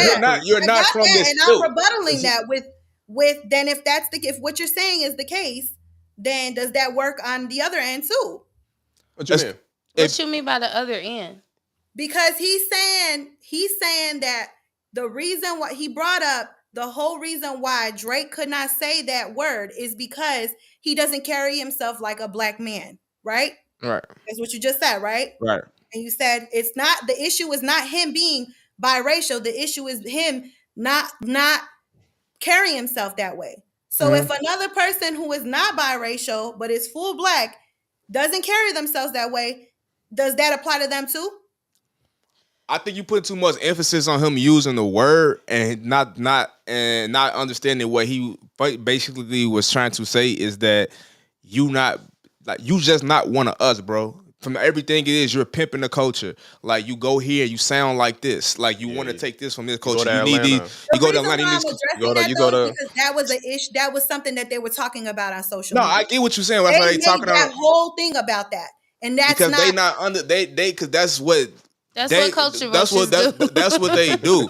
But if you actually breaking down how he's coming at him and walking him down like a goofy, it's basically saying like, bro, you you moving like you not moving like a man. And I think especially with him being Drake, it's like if you gonna say that you're a part of the culture and you're gonna say that you contribute so much to the culture, there's a lot of other ways you can contribute to the culture than just by saying the N word or like taking trendy things that we have going on in the culture and putting it into your music so that you can stay hot. Wearing bar rats and shit. Like, your ass a goofy. That's all he basically was trying to say. That's all he was trying to say. He too old to be doing that. Yeah, you too old to be doing certain shit that you doing. You know what I'm saying? And that's all Kendrick is doing to him. You too old to be doing shit you doing. You know what I mean? Which I think was a good angle to kick it off with. I'm proud of Kendrick. No, I think he won, but I think if we had to pick a winner, which I feel like we should, because I'm tired of hearing these beefs. Kendrick won. I ain't gonna say Kendrick won just all bad, but like I feel like the consensus is that Kendrick won the beef, and then Drake just basically bowed out with the last like. Yeah, I think Kendrick won. I don't think nobody should come back with another diss track. I'm tired, child. I couldn't even keep up last week. I'm trying to be on vacation and listen to you talking about somebody's kid and another kid that don't exist no more. Like what? Because low-key, like you said, I'm trying to hear other music now. Like I really want to hear other music. Tired. Summer Walker, somebody drop something. Please. Gunna got an album dropping this Friday. Yeah, Gunna in Chicago right now. Future is dropping a mixtape. He dropping a mixtape. That's gonna be hard. Megan Thee Stallion dropping another song. Okay. On Friday, Sukiyana just dropped this today. Oh my gosh! I was gonna skip this. Look at that, Bree. I was gonna skip this, but it seemed like this guy Bree up going. Did you hear it? So ladies, I heard it once. I want to listen to it again, but y'all know I can't listen to Sukiyana too much because she is very vulgar, child. She really is. The Christian in me can't take it all the time. I can't, especially before 9:00 in the morning. But JT dropped her song "Okay" a couple weeks ago, and in the song she refers to an instance of a woman that bit a crab leg and her veneer broke, so she calls her like broke, like your veneers broke, you broke, or something like that. Sukiyana assumed that she was talking about her. Well, the fans actually assumed that it was Sukiyana she was talking about. So Suki got on the internet. Or her. Yeah, so Suki got on the internet and said, "Hey JT, let's clear the air. Let everybody know it wasn't about me." Instead of JT just saying, "Hey girl, you know it wasn't about you," JT went crazy, like went on a rant on Suki, calling her all types of names on the internet. Like, why would I even? That's not what happened. Pretty much that's what happened. So Suki, what happened, Jerry? She did call her out. JT stood quiet at first, and that's what pissed her off, is because she wasn't saying nothing. So she went back on live and started going in on her. And so that's how that back and forth started. She was mad because she didn't say nothing at first. She asked her to say something. She's like, "I asked you nicely. You didn't say nothing." And so she got mad and she kept going. What I missed the laugh part? Yeah. Well, in between, let's move on because I ain't finna sit here and argue with y'all. I'm not doing she just went crazy out of nowhere when the girl kept She didn't say nothing. Okay, she would no, but at the end of the day, she still didn't say nothing. At the end of the day got in. Okay, and she still didn't say nothing, so I would have went crazy too. Right. Either way, the diss track came out. All right, can we talk about something a little bit more? We can talk about something else. Yeah, y'all just blew me. I was going to say, can we talk about something? Y'all just really blew me. I was say, can we talk about something with more positivity? But everything on this running show is nothing was positive. What we got? Let's talk about Palestine. We definitely not talking about Palestine because none of us are not. We can spread awareness. We can spread awareness because. We're not qualified, but we got somebody coming on the show next week. We booking guests next week for this. I don't want to say the wrong thing and us get canceled, but because I've been seeing like the stuff out there, you know, the protests and like the strikes going on at the colleges, but like I'm not in college, so I don't really know what's going on for real. Like you said, next week we got somebody coming in. Yeah, we booking somebody for next week to be on the show. I personally seen that. They agree. So you know more about this? Basically, Israel is still bombing Rafah, and like Hamas has came out and said they're there's a ceasefire they agreed to, but Israel's like, no, there's not, so they're just continuing to bomb Rafah. The reason why the schools aren't getting involved, Columbia is the main front, because they're building a sister campus in Tel Aviv, and so the tuition dollars that Palestinian students and people against the war are paying, it's going towards building that sister campus that Palestinians and other students can't even go to because it's getting bombed. That's what the main issue is, and that's why students are telling universities to divest from Israel. That's what's happening, and that's why students and faculty are all rallying together. This whole thing is like, I just seriousing this up. Like, this whole situation to me is it's crazy because I be seeing the videos of like the kids that be going through this, and it seems like the government don't have an answer. The government doesn't have an answer. Well, the government does. I think we just sent over $12 billion to help Israel. Yeah, it's a genocide, and that's what they're doing with our tax dollars. It's going to Israel. We spent $12 billion on them, but we can't. I mean, they took them people land, bro. Like that's one thing I do know. I do know that there was Palestine. They took their land. If you look over the history of like just how much of that how much was Israel at this point, and then fast forward 40 years ago now, how much Israel got of that land now? They've been taking their shit. You know what's crazy though? Like early on, I remember when the bombings first started, when like I think it was Hamas that like bombed Israel. A lot of people was against Hamas and the Palestinian people, and I feel like now that has got more awareness. People have started to switch over, like, oh, well, we kind of in the wrong, supporting the wrong people. That had a lot to do with the way the media was angling everything.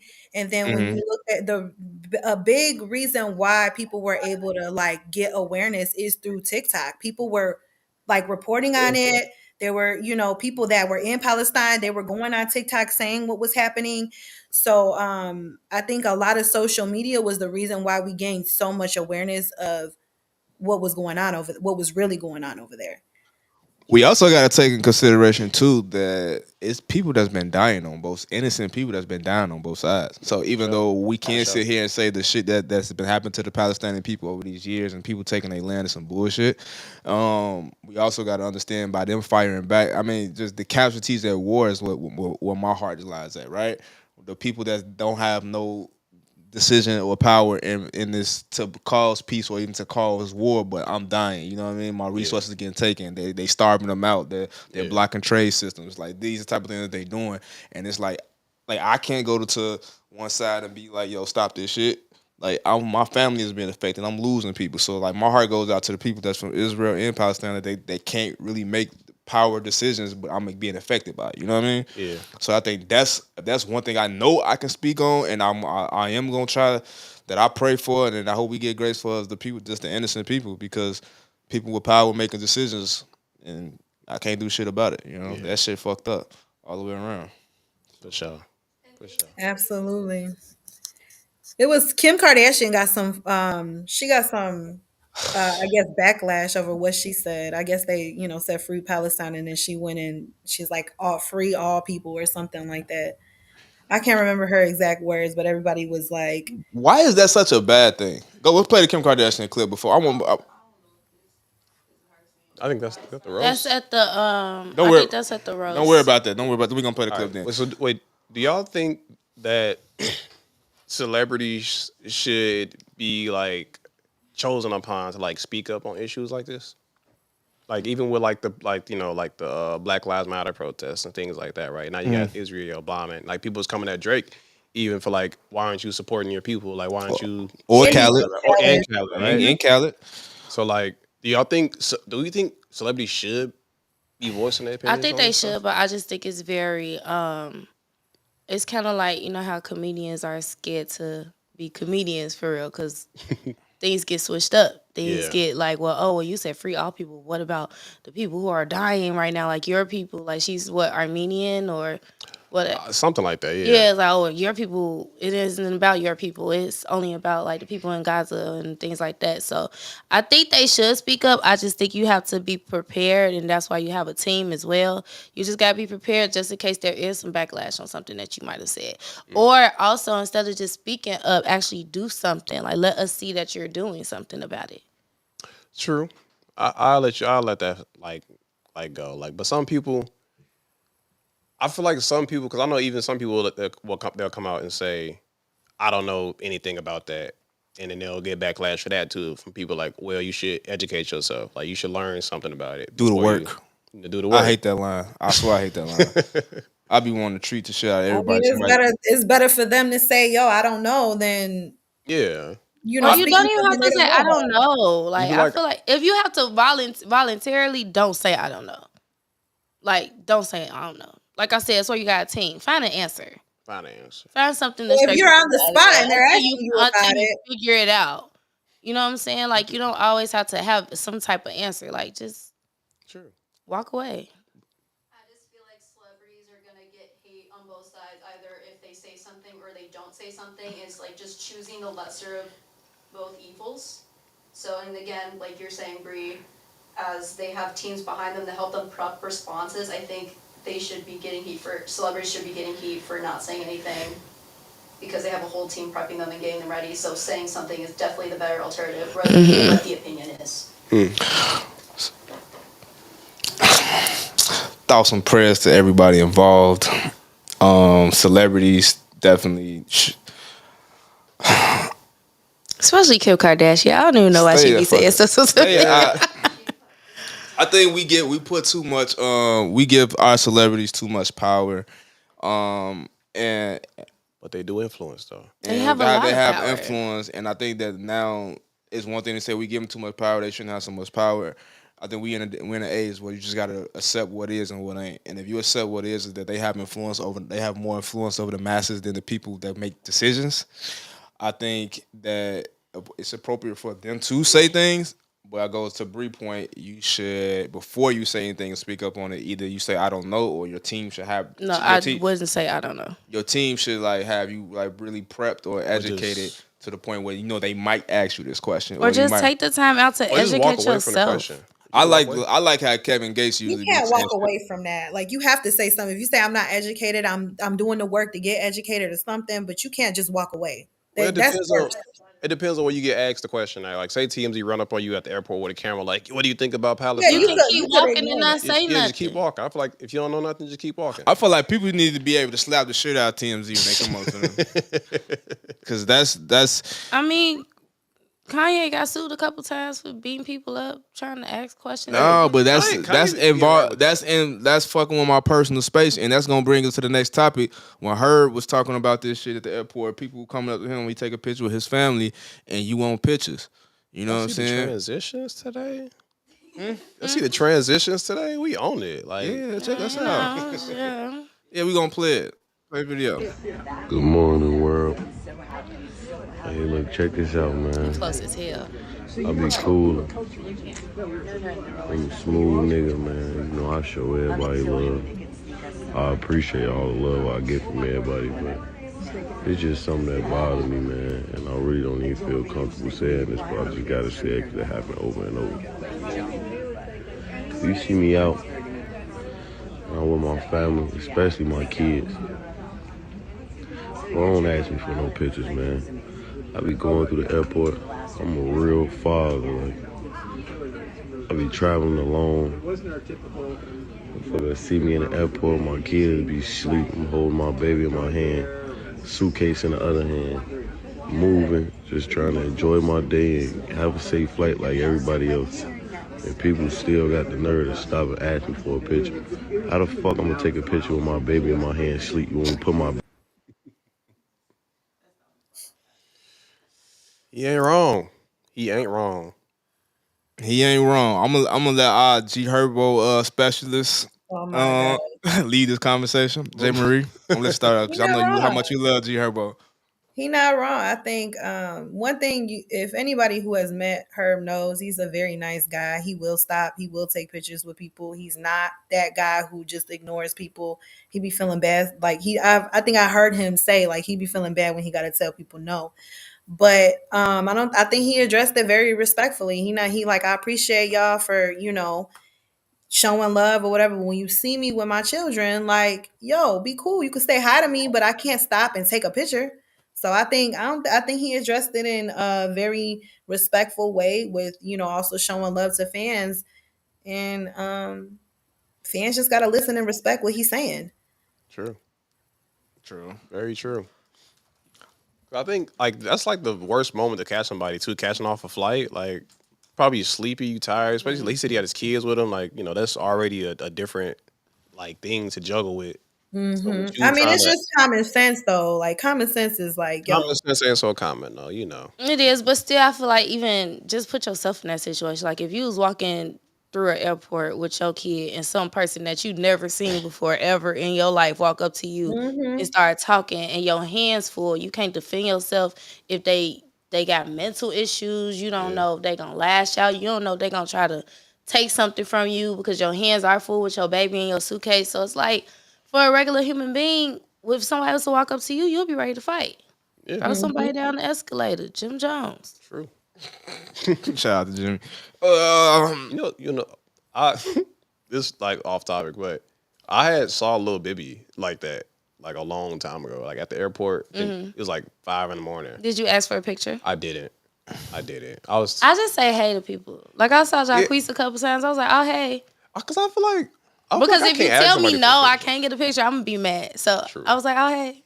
Yeah, I definitely think the airport is off limits. I saw NLE Chopper when I was on my way to the BET Awards in LA. I didn't say nothing to him, but it's like, okay, he there. But I just feel like airport is such an awkward place. Like it's weird because everybody's just moving. True, but then again, it's on the runners. Then again, what you really wanted to speak? I was seeing something else, but talking.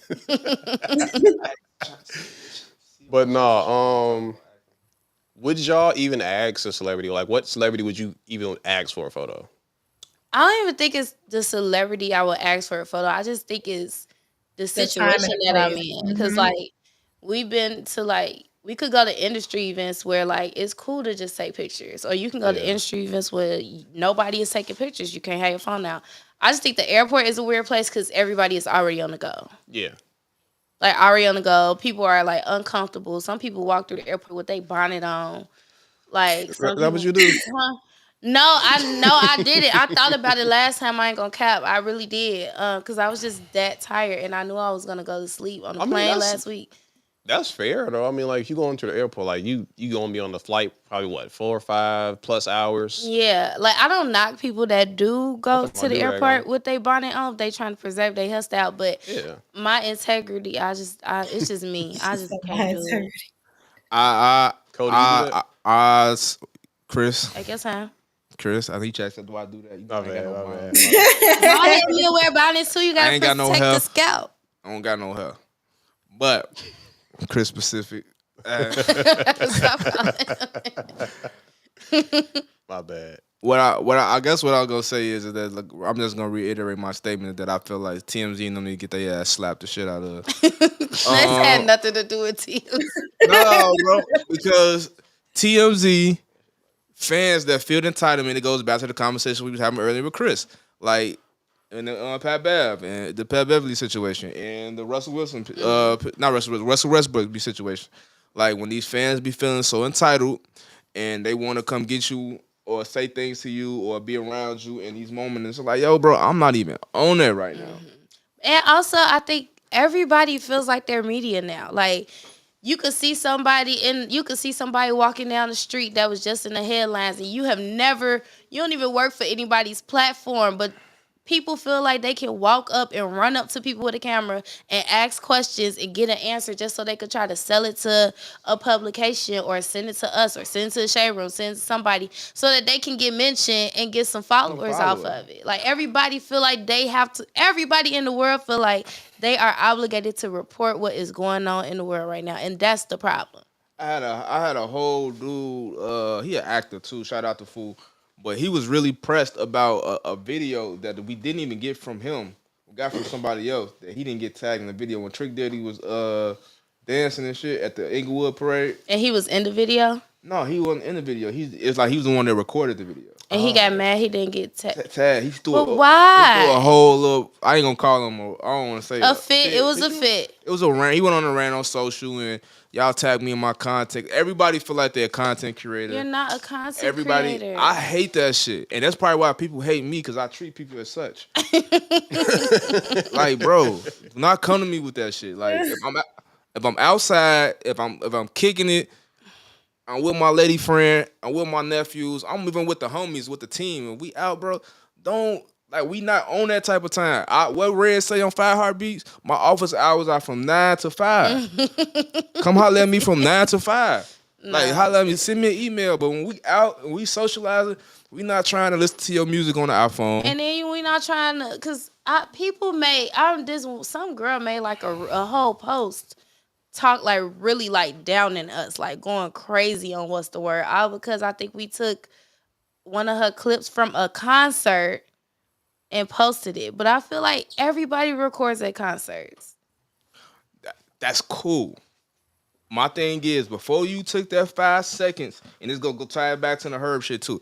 Before you took that 5 seconds to go on the internet and post, well, y'all ain't do this and do this, you could take those same 5 seconds and hit the DM like, hey, that's my clip. Can y'all tag me under it? Oh, okay, cool. Yeah, video about such and such. I mean, by that time, it's probably done circulated. Ain't nobody even gonna see it. It's still, but it's cool. And stuff like that, they gonna go to your page, and if you don't look like you lit or you got nothing going on, they not gonna follow you anyway. So why does it even matter? I think that part is true. I'm not gonna negate what you're saying, but I'm saying is if you want to take that extra step to put negativity out in the world, you could take the extra step to ask for a positive. Like, yo, I agree. That's like photographers do it all the time. Like, yo, I took this picture. Can you just tag me on it? Okay, cool. Like, yeah. Photographers, I agree. But regular people, girl, ain't nobody coming to your page looking at you for no updates on no news, no current events, no politics, no earthquakes, hurricane, tornado warnings, none of that. So chill out. Everybody, you got to get them credit, though. No, we don't. You got to get them credit. Yeah, you have to. I don't agree with that. Like, somebody took a video. See me in court. Come see me, please. It's nothing for us to tag that person. Now bashing, I don't agree with. They shouldn't do that. But and I would not have went back and tagged her. Yeah, don't bash shit. Because I ain't gonna lie. If you come at me with aggression, I'm gonna be like, wow. Yeah. But if you say, I'll take the whole video down. Yeah. Or Chelsea Big C came through with a gem. She said, or you could just go ahead and put your name in the comments of the video like everybody else do. Instead of being mad. Yo, I'm king of like, yo, just take that shit down. Like Chelsea. I say that. I was okay. Chelsea know that's for me. Like soon as you start coming this way with any negativity or any like some extra. Listen, y'all, 2024 beyond. I have zero tolerance for shit that does not provide me peace. So the minute you come to me with some shit that's not peaceful, I'm just gonna remove you and whatever you got going on from the situation.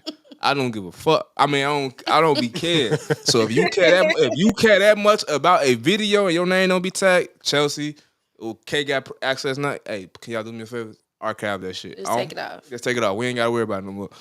You've been a potty mouth this episode. Damn. Potty mouth is crazy. I'm grown as hell. You talking about potty mouth? Nasty. You've been very vulgar. But nah, like that shit goofy, nigga, and just tying back into just approaching people like, bro, you respect people' personal space, G. Yeah. Mm-hmm. Like we are all human beings at the end of the day. What we got going on, like I'm not in entertaining mode all the time. That's like I think it was Leon Rogers when I was a kid. Shout out to Scoop Jackson. Scoop Jackson brought Leon Rogers to our school. Like we was a bunch of boys out the class and shit, and we had like he used to just bring people up there to like show us like influence like these. What year was that? I ain't gonna tell you that. Hey, that's crazy. This is I was a grammar school, but Leon Rogers came up there, right? And when Leon came up there, one thing he was saying is like, "Yo, I'm not a comedian all 24/7. Like you just can't come up to me and be like, hey, tell me a joke." Like if you a garbage man, I just can't go up to you. Hey, take out this garbage. You know what I'm saying? So it's like that's funny as hell. So it's like you gotta respect people. You gotta respect people for being the humans that they are. Yeah, so it's like, nah, we not on that. Like, bro, like, respect people when you see them outside. Like, respect, like, bro, I would imagine you being with your baby and somebody like, hey, can I take a picture? I think that's why God didn't give me kids. Because he better than me too. Because I probably wouldn't have went off. Like, yo, don't you see me with my child? Oh, like, we know Jay don't play about the kids. I do not play about my kids.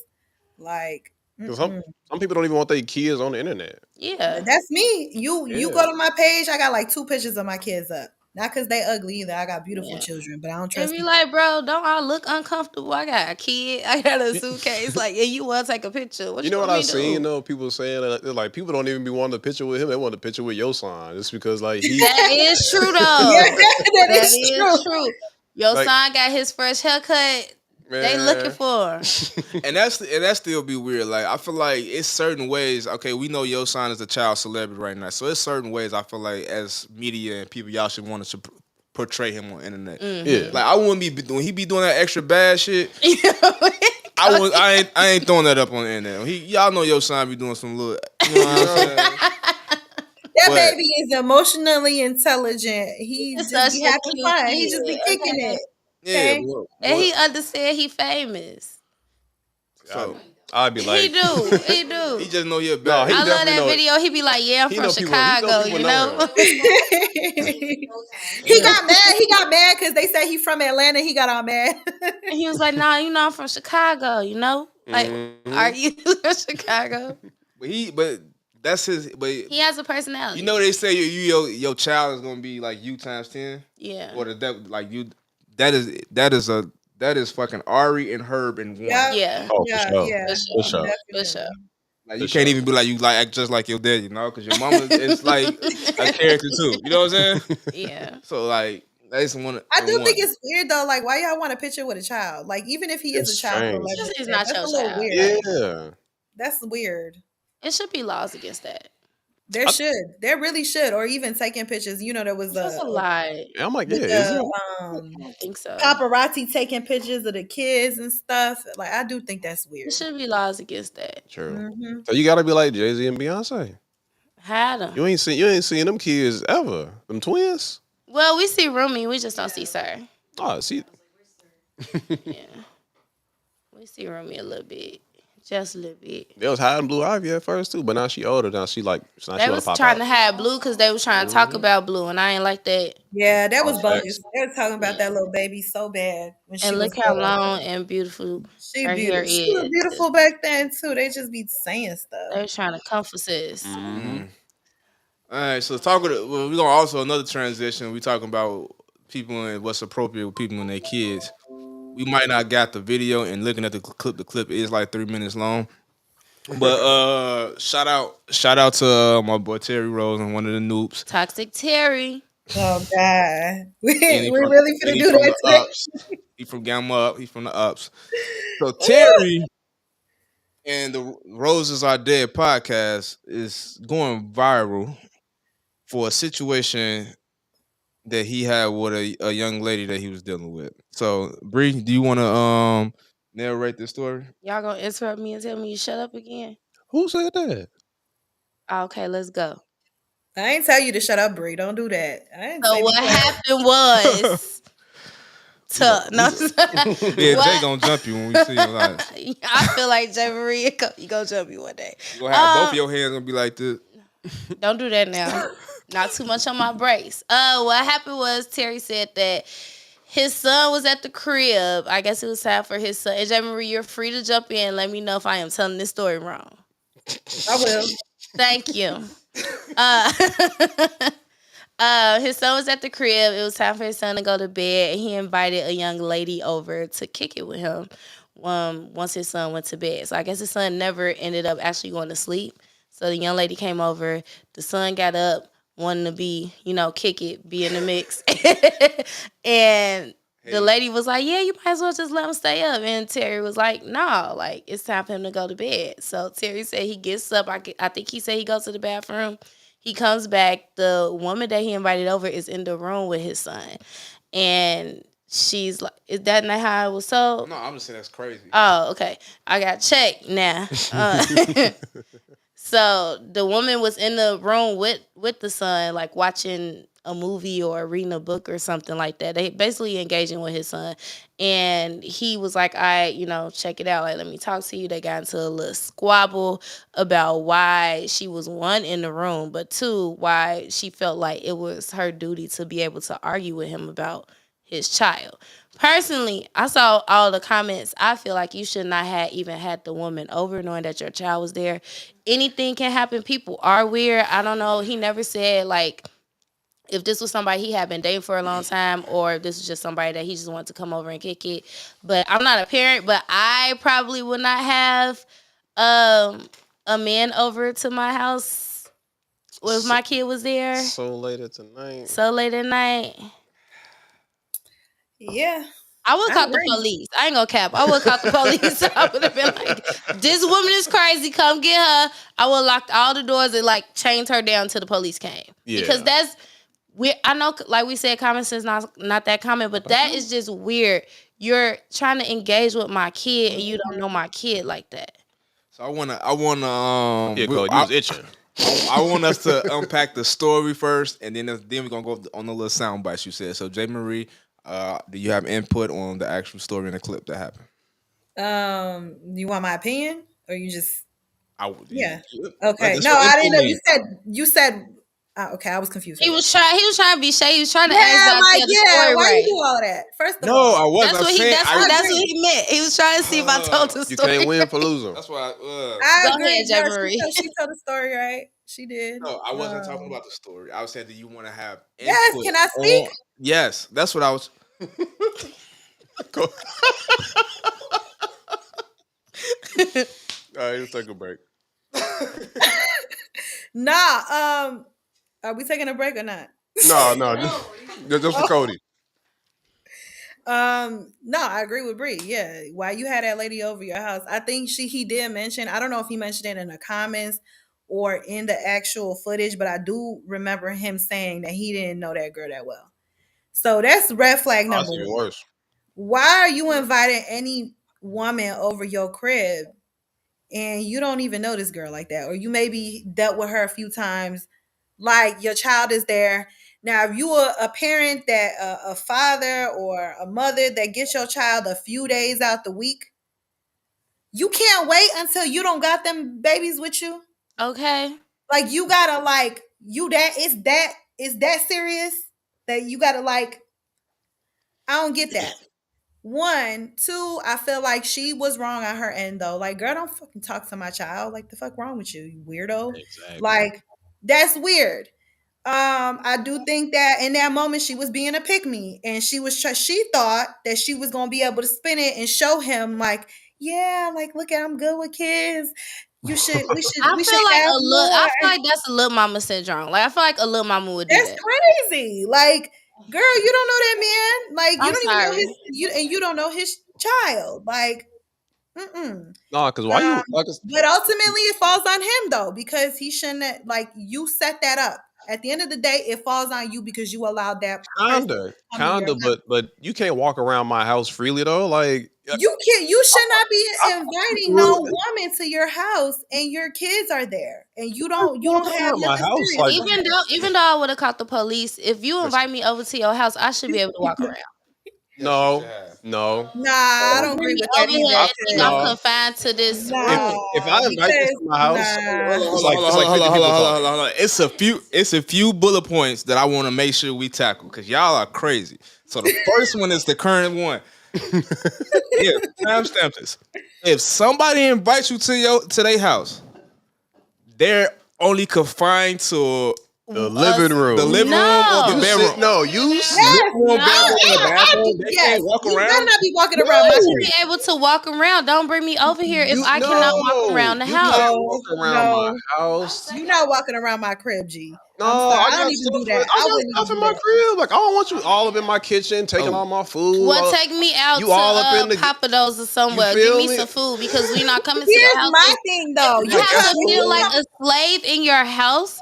I can't go anywhere. You can't go to the bathroom in the living room. I want to walk around. I want to see. Crazy. I want to see the artwork on the wall. Yes. How many chairs you got in here? Do I see any other women shoes sitting around here? Yes. I need to now know. you being too nosy. What No, about it's not. It's what me about being safety though? Like what about safety? No, I'm on this side. They side, Chris. What about safety? Damn, if I'm coming to your crib, I then need to peep like the exits. I want to see who in here. Maybe you got somebody hiding in the back room. Like I need to be able to feel comfortable. I can't be comfortable if I don't know what you got going on back there. Even with your kid here, tell me that your kid here. I will give y'all that. I'll give y'all that. But at the same time, I think it's probably just a personal thing. Like I'm sorry. I'm with you, Chris. Don't bring it to the house because I feel like you're being like investigative. Like what you want to see. What do you want to see? Don't bring me to the house. Take me to the park. That's Chris. Here's some tips. Here's some tips, ladies. If you go by a man's house and you're just trying to see, you can't walk around. But if you want to see if he got another girl in the house, go to his bathroom. See if there is hair in his bathroom on the floor. Now, where you check is behind the toilet. You want to know why? Because they ain't cleaning over there. Sometimes. So you check behind the toilet. Crazy. You'll find hair. I did that recently. Check behind the toilet. See, I took a little glimpse in the garbage can and found some lashes. See, that's what I'm talking about. Y'all being too nosy. That's not being nosy. How don't I know that the girl who lashes is not sitting back in somebody's cabinet waiting for me to come out the bathroom so she could jump me? How don't I know that? That's crazy. I'm not. Don't come to my house and look around. Like as a guy, the only you gonna show me. You gonna give me the only thing that we look at like that. Like women be so detailed. The only thing that guys that we pay attention to is we finna get in your car and who got the seat back.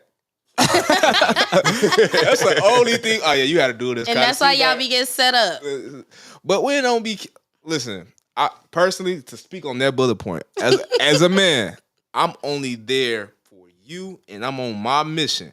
I don't give a who was here before me, and I don't care what he left. I don't care none of that. I'm there for my mission. I'm not looking for. That's different though. That's because you on a different type of time right now. But see, it goes back to the time she went over there. She went over there at night, so it's like, why are you walking around his crib and you came over there for one thing? You know why you gotta be looking at? If I know I'm about to spend the night. All you need to know is where the bathroom is. I can't walk around. What you want to do though? Like, so walk around and do what? Let's bring it back to the. I don't feel comfortable. Let's bring it back to the kid though. Let's bring it back to the kid. Let's bring it back to the kid. So right now we 50-50 with the room saying that you can't be in my house walking around. The other one say they want to see what's to it. Now, if you got a kid in the house, if you a single father or a single mother and you got your kid over here, apparently she came late at night because they were trying to get their rendezvous on, right? They were trying to do something strange for a little piece of change. So if that's the situation and that's what's going on, Jay's point was that if you have your child, you should not be bringing somebody over to your house that's not their father or something like that. If you're trying to get or their mother. If you're trying to get it in. That's Jay's point. That's how kids get exposed too, because you could hear things like it's a lot of different reasons for that. Yeah, I agree with So Jay. Before I speak to that, y'all say what? I say you shouldn't do that. Like you shouldn't even bring, like, especially your kid is awake at that too. But since you got your kid in the house, don't even bring somebody else over because that's gonna cause some drama between you and your baby mama. So it's caused drama between you and the girl because now you, like I said, she walking around the house, now she's trying to talk to the kid. Like, because I'm not gonna hold you. My son came home and said something like that to me. Instantly, I'm like, why you got my son around bitches you don't even know like that? That's not your girl. Or let alone like even people that you haven't even introduced to the mother of your kids. Like, oh, this the girl that I'm dating. She's probably gonna be around our kid every once in a while. Like, she's feeling uncomfortable. It's just a whole bunch of uncomfortableness for you to get your comfortable on. So why we even doing all this? Exactly. It could have been a point of time where he wasn't ready to introduce the kid to whomever the lady was. So that's probably why he got so frantic. And when he walked past the baby room and she up in there caked up with the baby trying to put him to sleep. That's what you got the Cerberus for. What's that other place called? The Axis. Axis. That's what you got. Or how about you tell her to wait? 300. That's like 200 for the night, though. All this sounds you ain't rich enough to have another woman in your house with your kid. All this sounds good. You can't wait. All this sounds good. I respect all these answers. These are some respectable answers from the people in the room. What cap you about to tell us? It's not even no cap. So, show of hands. Show of hands. How many people in the room has visited someone's crib to get it on and their kid was there? I don't date men. I'm not even old enough for that. Never. You say you never dated an older guy and they had a kid there. Bree, come on, Bree. Come on. Put the little hand up. Come on. Yeah. Come on. Yes, everybody. Right? I've dated a guy. Oh. I've dated a guy that brought his kid to my house.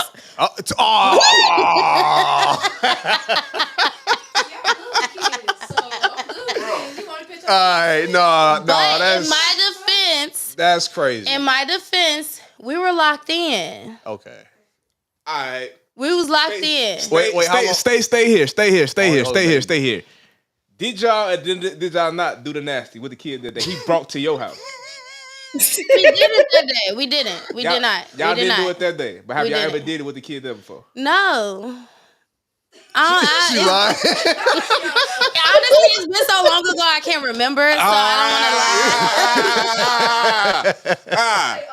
But the moral of my point was we were locked in. This wasn't somebody that I kind of just met. But and he was like, yeah, let me slide over there real quick. I got my kid. Is it cool? Like, it wasn't like that. So who in the show of hands, everybody in the room and that's on the live that have kids?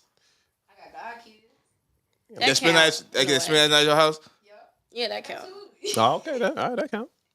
Have you ever let somebody slide to your crib and get it in? Y'all got it in while your kids was in the house. Jay?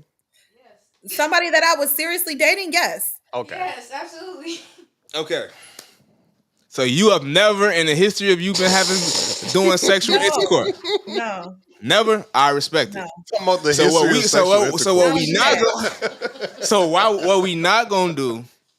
we not gonna do is act like it's not common enough for people to slide to a single mom or a single dad thing is like kind of new common thing. So it's just a single parent for them to get their rocks off while their kids there.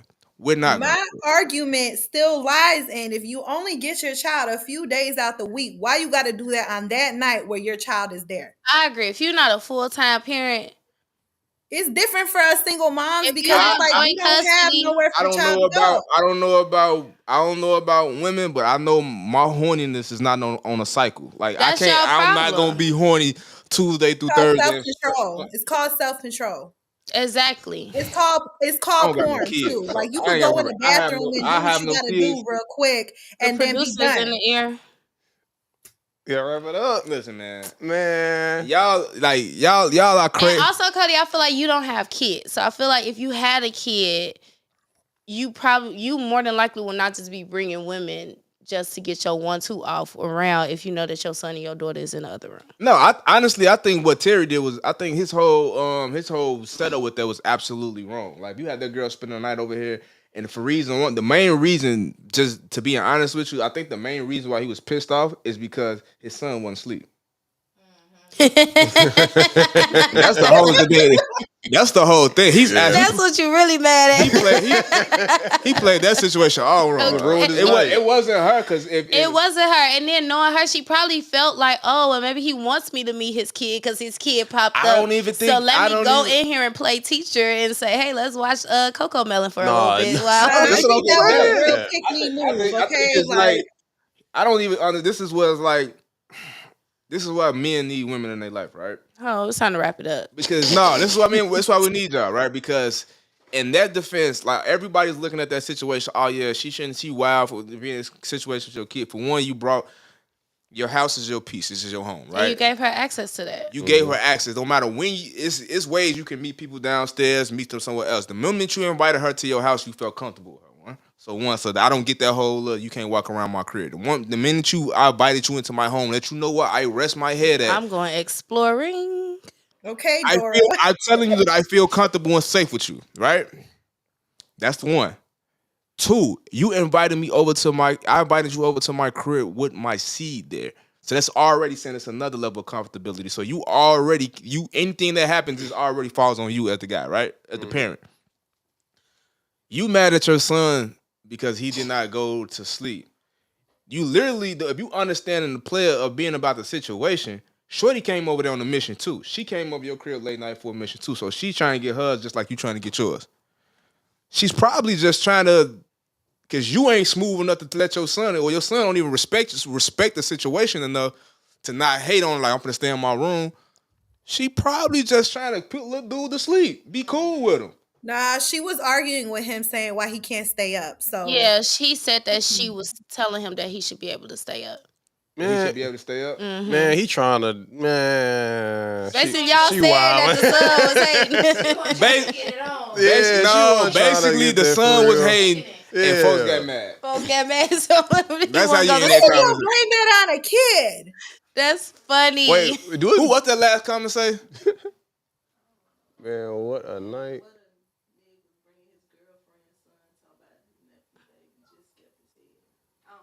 Yeah, we take that one off. I'm sorry, Shay. But nah, like I don't even understand where like the argument left the anything. All that is null and void once I invited you to my crib with my seed. Though, like you gave me. That's like why do people do not? You telling me you invited somebody to your crib and with your kid that they can't walk around and they can't interact with your kid? I don't know. It's just maybe it's the way I'm wired, but like I just feel like it's a level of like. Yo, can I do this? Can I, don't invite me. Especially if you're not familiar with that person like that. Like you can't don't invite me. I don't like nobody walking around my crib. Bro, don't invite me over if you don't want me to interact. That's like a rule for me. It's like, I don't want to meet your parents or you shouldn't be meeting mine until we know we taking that next step. Yeah, like if you don't bring me over if you don't feel that comfortable that I can't conduct myself in your house and just be cool. Yeah, what's wrong with people? Like I feel like it's more for friends. I ain't gonna no, get you some more money and go to the Cerberus. You sit your ass in the living room and you watch the common area. Don't be walking around my crib. Do that. Why would you do that? I'm like I said, I see both sides though. I'm just really fucking. That's crazy. I'm also not gonna do. By the way, though, I'm also not gonna do that. Like, I'm not gonna go in your crib and be like, "Yo, I'm gonna walk around," or "I'm gonna like."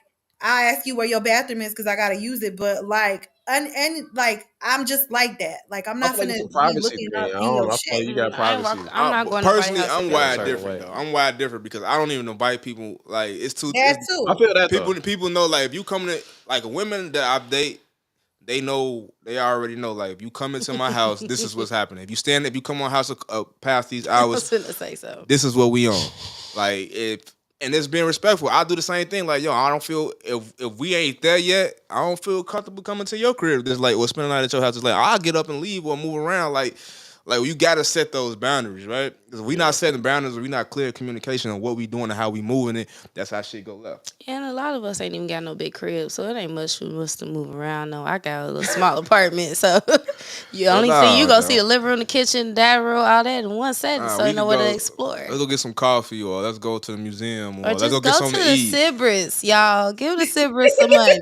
Nah, but I'm about to get it in. Give Bree a sponsorship. Okay, give me a sponsorship. You over there, go to the Cerberus. It's a lot of room to explore. You ain't gotta have your kid there. Or if you want to, throw the kid in the pool. Let him have a good time in the jacuzzi. Not the jacuzzi. Not that jacuzzi. That was nice. That was nice. That was a good way to end the show. Yeah, it was a great show today. Great show. Seals over telling us we need to wrap it up. It's time we got to wrap it up. It gives it out to my favorite part of the show. Everybody just let everybody know what they've been listening to. So start with Jay. What music have you been listening to? Ooh. What have I been listening to? Honestly, the Soul Tapes. The Soul Tapes just was released on Apple Music. So I've been listening to them because those are my favorite pieces of work of Fabulous. So I've been listening to them all week. Wait. Yeah, I remember those. Mm-hmm. I remember those. It's crazy. Mm-hmm. Because Mm-hmm. they came out like 2014. Yeah, but they weren't. They were on Apple and like Tidal, and then they took them down like a few years ago, and they've been down ever since. So having them back up, because I be so mad because I be like, man, I want to listen to. Gotta go to YouTube or something. Yeah. Hello, Soul Taste back on streaming platforms? Yes, Yeah. yes. Wow, that's dope. I've been You listening talking to about I'm it. crazy? Yeah. Yeah, that's what's up. I listen to it on YouTube. I got YouTube Music, so I listen to it on them. Shout out to YouTube Music. If you're watching this from YouTube Music, shout out, give us a deal. You know what I'm saying? You should be on there, shit. It's better than Cypress. Baby, depending on the check, it might not be. Okay, that discount code. Look, Hey, them rooms expensive. let me Like, get a discount 600. code. Don't be shitting on Cerberus. I'm saving all my comments to myself because we have a code conduct HR meeting coming up soon. So Cody, what you been listening to? what I've been listening to I ain't gonna lie, that's Flat Skins and Fat Money's been on repeat for me. That free HBC, that's been on repeat. Like that. That's what you was listening to yesterday, because I started listening to it when I got home, because I was in the car like, oh, okay, this is pretty cool. Okay. Yeah, that's probably the best so far. Probably the best rap project I done heard this year. Yeah, I like it. Yeah, so shout out to them. Them boys went crazy on that. All right. Bree? I've been listening to Four Bats. Oh, snap. Did drop a new app. I ain't heard this project yet. Yeah, Four Bats is pretty cool. I like his project. And Party Next Door, for the most part. P4 ain't P4. It's not P. It's not Not P partying. what it used to be. It ain't partying. Yeah, nah. It It ain't ain't partying. So But I ain't seen nobody talk about it, like, really. Yeah, I haven't either. Yeah, it ain't partying. What you been listening to, Chris? Well, I think y'all know. I've been listening to just Kendrick and Drake for the most part. besides all that, yeah. So this is why you can't hit dressed like West Coast today? You did? You can't help it. I'm representing today. It's crack in that song.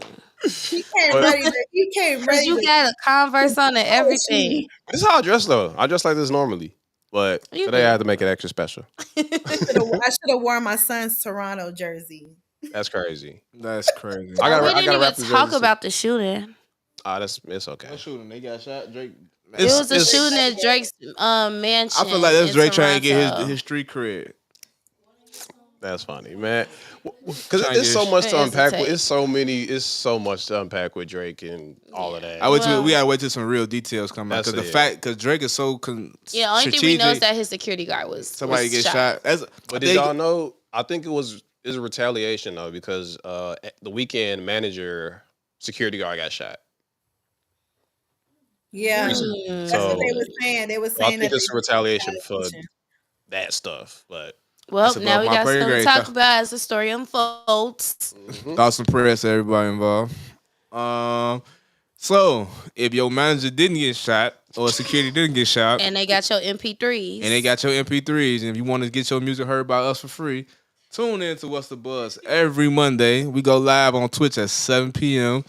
Go to what'stheword.tv and submit your music today for the free. for the free. We got some cool stuff to announce. Everybody that wins People's Choice should be starting soon, Bree, right? Mm-hmm. Yeah. Yeah. I ain't know nothing about that. 2 weeks of vacation.